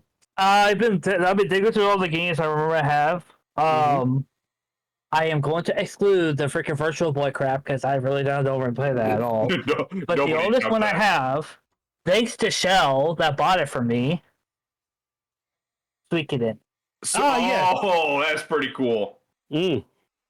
Well, That's a crunchy jewel case right there. I guess Oh yeah, I have to. I am buying. I found some. I found the manual and the cover online. I need to buy it yeah. because I need it. I need to complete this. I guess I would probably have to say Super Mario Bros. / Duck Hunt, even though I had to rebuy that card. But yeah. I mean, I bought all these just this The year. most funny thing of all is the Legend of Zelda collection from the GameCube. I sold that first, and I had to buy it back because I was like, hey, "Yeah, no, I need this." There was so many good memories of that. Yep. And I'm going to answer Mike's question right now that he just asked in the chat. As a bunch of old people over 30, do your hands or other body parts start aching while gaming? I know as someone over 30, I feel carpal tunnel. Yes. And honestly, cracking my knuckles constantly and cracking my neck constantly. Yes, I have carpal tunnel like on this hand right here. Even when I'm streaming as well, it happens a lot. And I had like to put on braces, compressed gloves while gaming because it was mostly this hand here was getting the most problem. yes. Like for me, I'm having this issue now when I play fighting games on arcades. That's believable. Like on a pad, that's no problem. But arcades, yeah. What are you gonna say, Bubs? I do really gotta get like I really wanted to show off like specifically. I mean, show off this. Like this is just so cool. I wish I had Zelda 2 as gold. Yep. But Matt, I don't think did you ever say what your oldest was? Oh, you were up from your chair. I'll repeat the story real fast. By technically through, I guess, inheritance. I mean, they're not dead, but through inheritance. My parents found it. My parents were actually somewhat gamers back in the day. They actually owned an original Atari and Intellivision. I meant to say Intellivision during the original story because they actually had, AVGN jokes aside, B-17 Bobber, an actual physical copy, and my parents found in the garage a handful of like a decade or so ago. So like, oh yeah, B-17. My mom was telling me about it, and she doesn't know who AVGN is, so it's not based off an AVGN joke. My mom was telling me, oh yeah, me and your father used to play this all the time back in the day. The voice would go, look out for Fleck. And she even mentioned the voice clips on AVGN. Knowing she mentioned the voice clips too, so apparently they have impression and bomb people playing it back in the day. Yes, that is amazing. And well, anyway, I do got it. I do got to go, and it's been an absolute pleasure chatting with you guys. But I got a long day coming up tomorrow, and I need to get some sleep. Sleep apnea kicks my ass. Yeah, another product of getting old. Yep. Yeah. Okay, old and fat. Like I didn't take care. I'm working on it. I've been on. I have a peddler under here. I was on for most of tonight. But yeah, you take care, Bubs. Again, thanks for coming in. More than happy to. Thank you for having me. I look forward to hopefully being on here again. Oh, absolutely. I'll definitely message you about that real soon. Okay. Sounds good, man. You all have a great night and chat. You guys have a good time. Thanks for everything. Take care, Bubs. Thank you. Thanks for coming in. So long.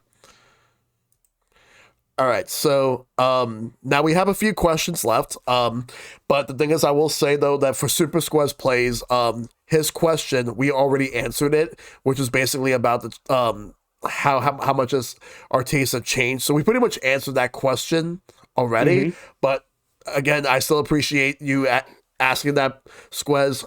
Love you, dude. You great. Shad asks, gaming over 30. Do you ever feel like your investment in gaming has caused you to miss out on anything you wanted to experience? And if so, what? Well, I got to think about that. You guys can answer first, but I'll think about that. I have to think about it as well. So, Matt, if you have something, go first. Has my investment in gaming caused me to miss out on anything? No. Speaking off the top of my mind, my answer is no. I don't really have any regrets in my 30s. I'm not married and or have a girlfriend. I don't regret that or anything. I'm happy as is. I love just earning my roof overhead as a stud bachelor, chilling out with my friends in the schoolyard, playing video games. I didn't really miss out on anything because, like I said, harkening back to my 2002 younger me story, video games were just always a part of my life. Even back when I was, like I said, I was 3, cognitively understanding video games when my older sister had an NES. They were just always a part of my life. So they were always a part of they were always like a brother to me. So I don't miss out on anything because my electronic brother was always just there. So no, I don't really miss out on anything because video games, that art form is just always a part of my life. Yep. Okay, I'll go next. I have not missed anything experienced in life. Like, video games part of my life, and also I have friends that play video games that we never miss out on anything. Even so, same thing as bad as well. Like, I'm single as well, don't have a relationship or anything, and Yeah. I have a job and stuff, like, and work has to come first for anything else. So it does so gaming. I have not missed out anything at all. For the most part, I have. If let's see what happens to the next years or so. We'll see what happens. Yeah, We'll see. Ask us again in our 40s, Chad. Ask us again in our 40s. Exactly. But I will say for me, like, it's the answer. The more I think about it, like, it's not too late to go back and actually like do things that you always wanted to do but haven't. It's never too late. But that being said, no regrets. No regrets. I mean, I wouldn't mind doing things a bit differently, but the experiences that I had, I'm happy with a lot of the stuff that I actually got a chance to do. Like, I've met a lot of really awesome people over the past couple of years. Life is short, but I will still have a lot more time to do whatever it is I need to do once the opportunities come in. So we'll just answer one more question. Like I said, Squaz already asked a question that we already answered. So this one's from Ice Pick. Entering one's 30s is typically considering the point where you're no longer a young adult. With that in mind, are you worried about how your gaming and pop culture habits will change as you enter your 40s? No. No, I'm going to be... Again, it's funny. This question is very CTK-like, too, because CTK jokes about the same thing. Corey, our good friend Corey, jokes about the same thing, too. No, we're going to be doing the same thing. Well, I'm sorry. I don't know to put words in everyone's mouth. I'm going to be doing the same thing in my 30s, 40s, 50s, 60s, etc. I'm going to be consuming nerd culture and/or video games and/or loving anime girls. My buddy Corey is going to be doing the same thing. Well, to an extent, he's going to be consuming nerd culture, video games, hot dudes, because he's gay. Congratulations, of course, as always. LGBTQ plus support, and he's going to be watching his High School Musical and Kim Possible reruns all the time, and we love him, and he's going to enjoy that in his 50s too. And we're just going to be kick-ass. We're going to be kick-ass middle-aged men and old men too. We're going to be the kick-ass old men and me in real life one day. Exactly. Like for me, like, the answer is no, because like I'm happy with where I'm at right now in terms of the stuff that I like. I will say, in terms of my own personal life, could be a lot better, but that is a different topic for a different day. But in terms of my interests, I'm happy with the stuff that I have, and the only thing I could do is get even more experience with the stuff that I love and just share my passions to a lot of other people. Because I'm in a lot of communities. I know a lot of people. Made so many friends over the past like couple of decades. Like the fact that I'm actually going to be 40 in 2 years from now, like in 2026. It's just wild. But I will say this though, like one piece of advice I want to give to people in chat for those who are going to be watching this on YouTube once this is up on YouTube, enjoy and cherish the time that you have, because time is going to move by really fast. So instead of regretting the things that you haven't done yet, go ahead and do the things that you're doing now and just have a good time with it. Focus on what you're doing now and enjoy yourself. That's all you can do. Yeah, I would say the same as well. It's nothing is gonna impact for me as well. It's gonna be the same thing, even with like playing games with my friends as well. That I've like next year I'm coming back to playing Final Fantasy 14 from a 2-year break, and it's nothing's gonna change for me at all. There's gonna be a lot of stuff to where we're gonna have like a lot of like if you're playing like games with extra subscriptions, there's gonna be a lot of times where you're gonna have to cancel for a bit to do like budget cuts, a lot of stuff, but it's still not gonna change. Exactly. Like it's still gonna be the same as always. All right, cool. All right, that's all the questions. All right, again, Stone, if you're watching this, I apologize for not getting to your questions sooner, but that being said, Redbeard, Matt, thank you guys for being a part of this podcast. It was a lot of fun, and also shout outs to Bubs for being on earlier. Mm-hmm. Before we start signing things off, Redbeard, where can we find you? You can find me on Twitch on MrRedBeard TV. Oh, just Mr. Redbeard. Sorry. I don't know why I had the TV birthday. Yeah, just find me on Twitch on MrRedBeard, and just find me on Blue Sky on as well. I will be I am coming back as not the first week of January, the second week of January I'll be coming back streaming. Yes. First week of January is the freaking January 1st is the Wednesday, which I kind of planned it, but that is New Year's Day, and we'll be covering from the New Year's Eve party and stuff. We'll be all having hangover stuff, and I do not want to stream while I'm having a hangover because we're gonna be partying that shit. Because 2024 has been a bitch to all of us. Yes, it has. Now you will see me on Blue Sky as well. I'll try to be more social on there. I'll be posting like whenever I'm online and stuff, but a lot of the game stuff I'll be posting on there as well. So you can see me on there. Yep. And Matt, what about you? Well, right on my good old Twitch channel, MattBigFat. And I also have two YouTube channels under very similar names, MattBigFat main channel. Well, it's just MattBigFat and MattBigFat Plus. I'm having really fun posting a lot of extra content on MattBigFat Plus, especially React content, which I mentioned way earlier when we were introducing ourselves. That's been going really well. I've been having more fun content creating that in my 30s. So go figure. But besides that, I am on Blue Sky. I don't really go on Twitter much anymore unless it's for a specific corn, but replace the C with a P. And yeah, you'll find me on Blue Sky. I'll post seriously there too, as much as I do, give or take. But yeah, Twitch, and look my name up on YouTube. You'll find two really good channels where I make good content. Awesome. So big thank you. Awesome. So for me, you can pretty much find me just anywhere within the stratosphere, except for Twitter. Fuck Twitter. I am not going to be on there anymore, but you can still find me on Blue Sky, and you can find me on Twitch and all that, obviously, like, where I do daily streams on Monday through Thursdays with the occasional Sunday streams and the very rare Friday streams. The next episode will be the last one for the season, and that's going to be at the end of the month. And that's going to be the season finale, which will be the best games of 2024. And I want to try my best to get as many guests from season 3 to be on that. I'll figure it out. The format's going to be completely different. Again, like I said, I will figure all of that out as soon as possible. So with that being said, all right, so with that in mind, that is going to do it for sharing with Shellshock tonight. I appreciate you guys coming through. Redbeard, Matt, thank you guys once again. Oh yeah. I will see everybody next time.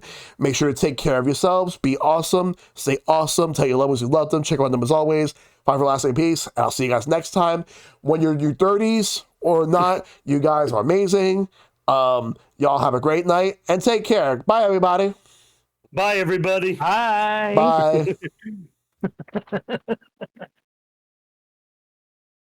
Bye.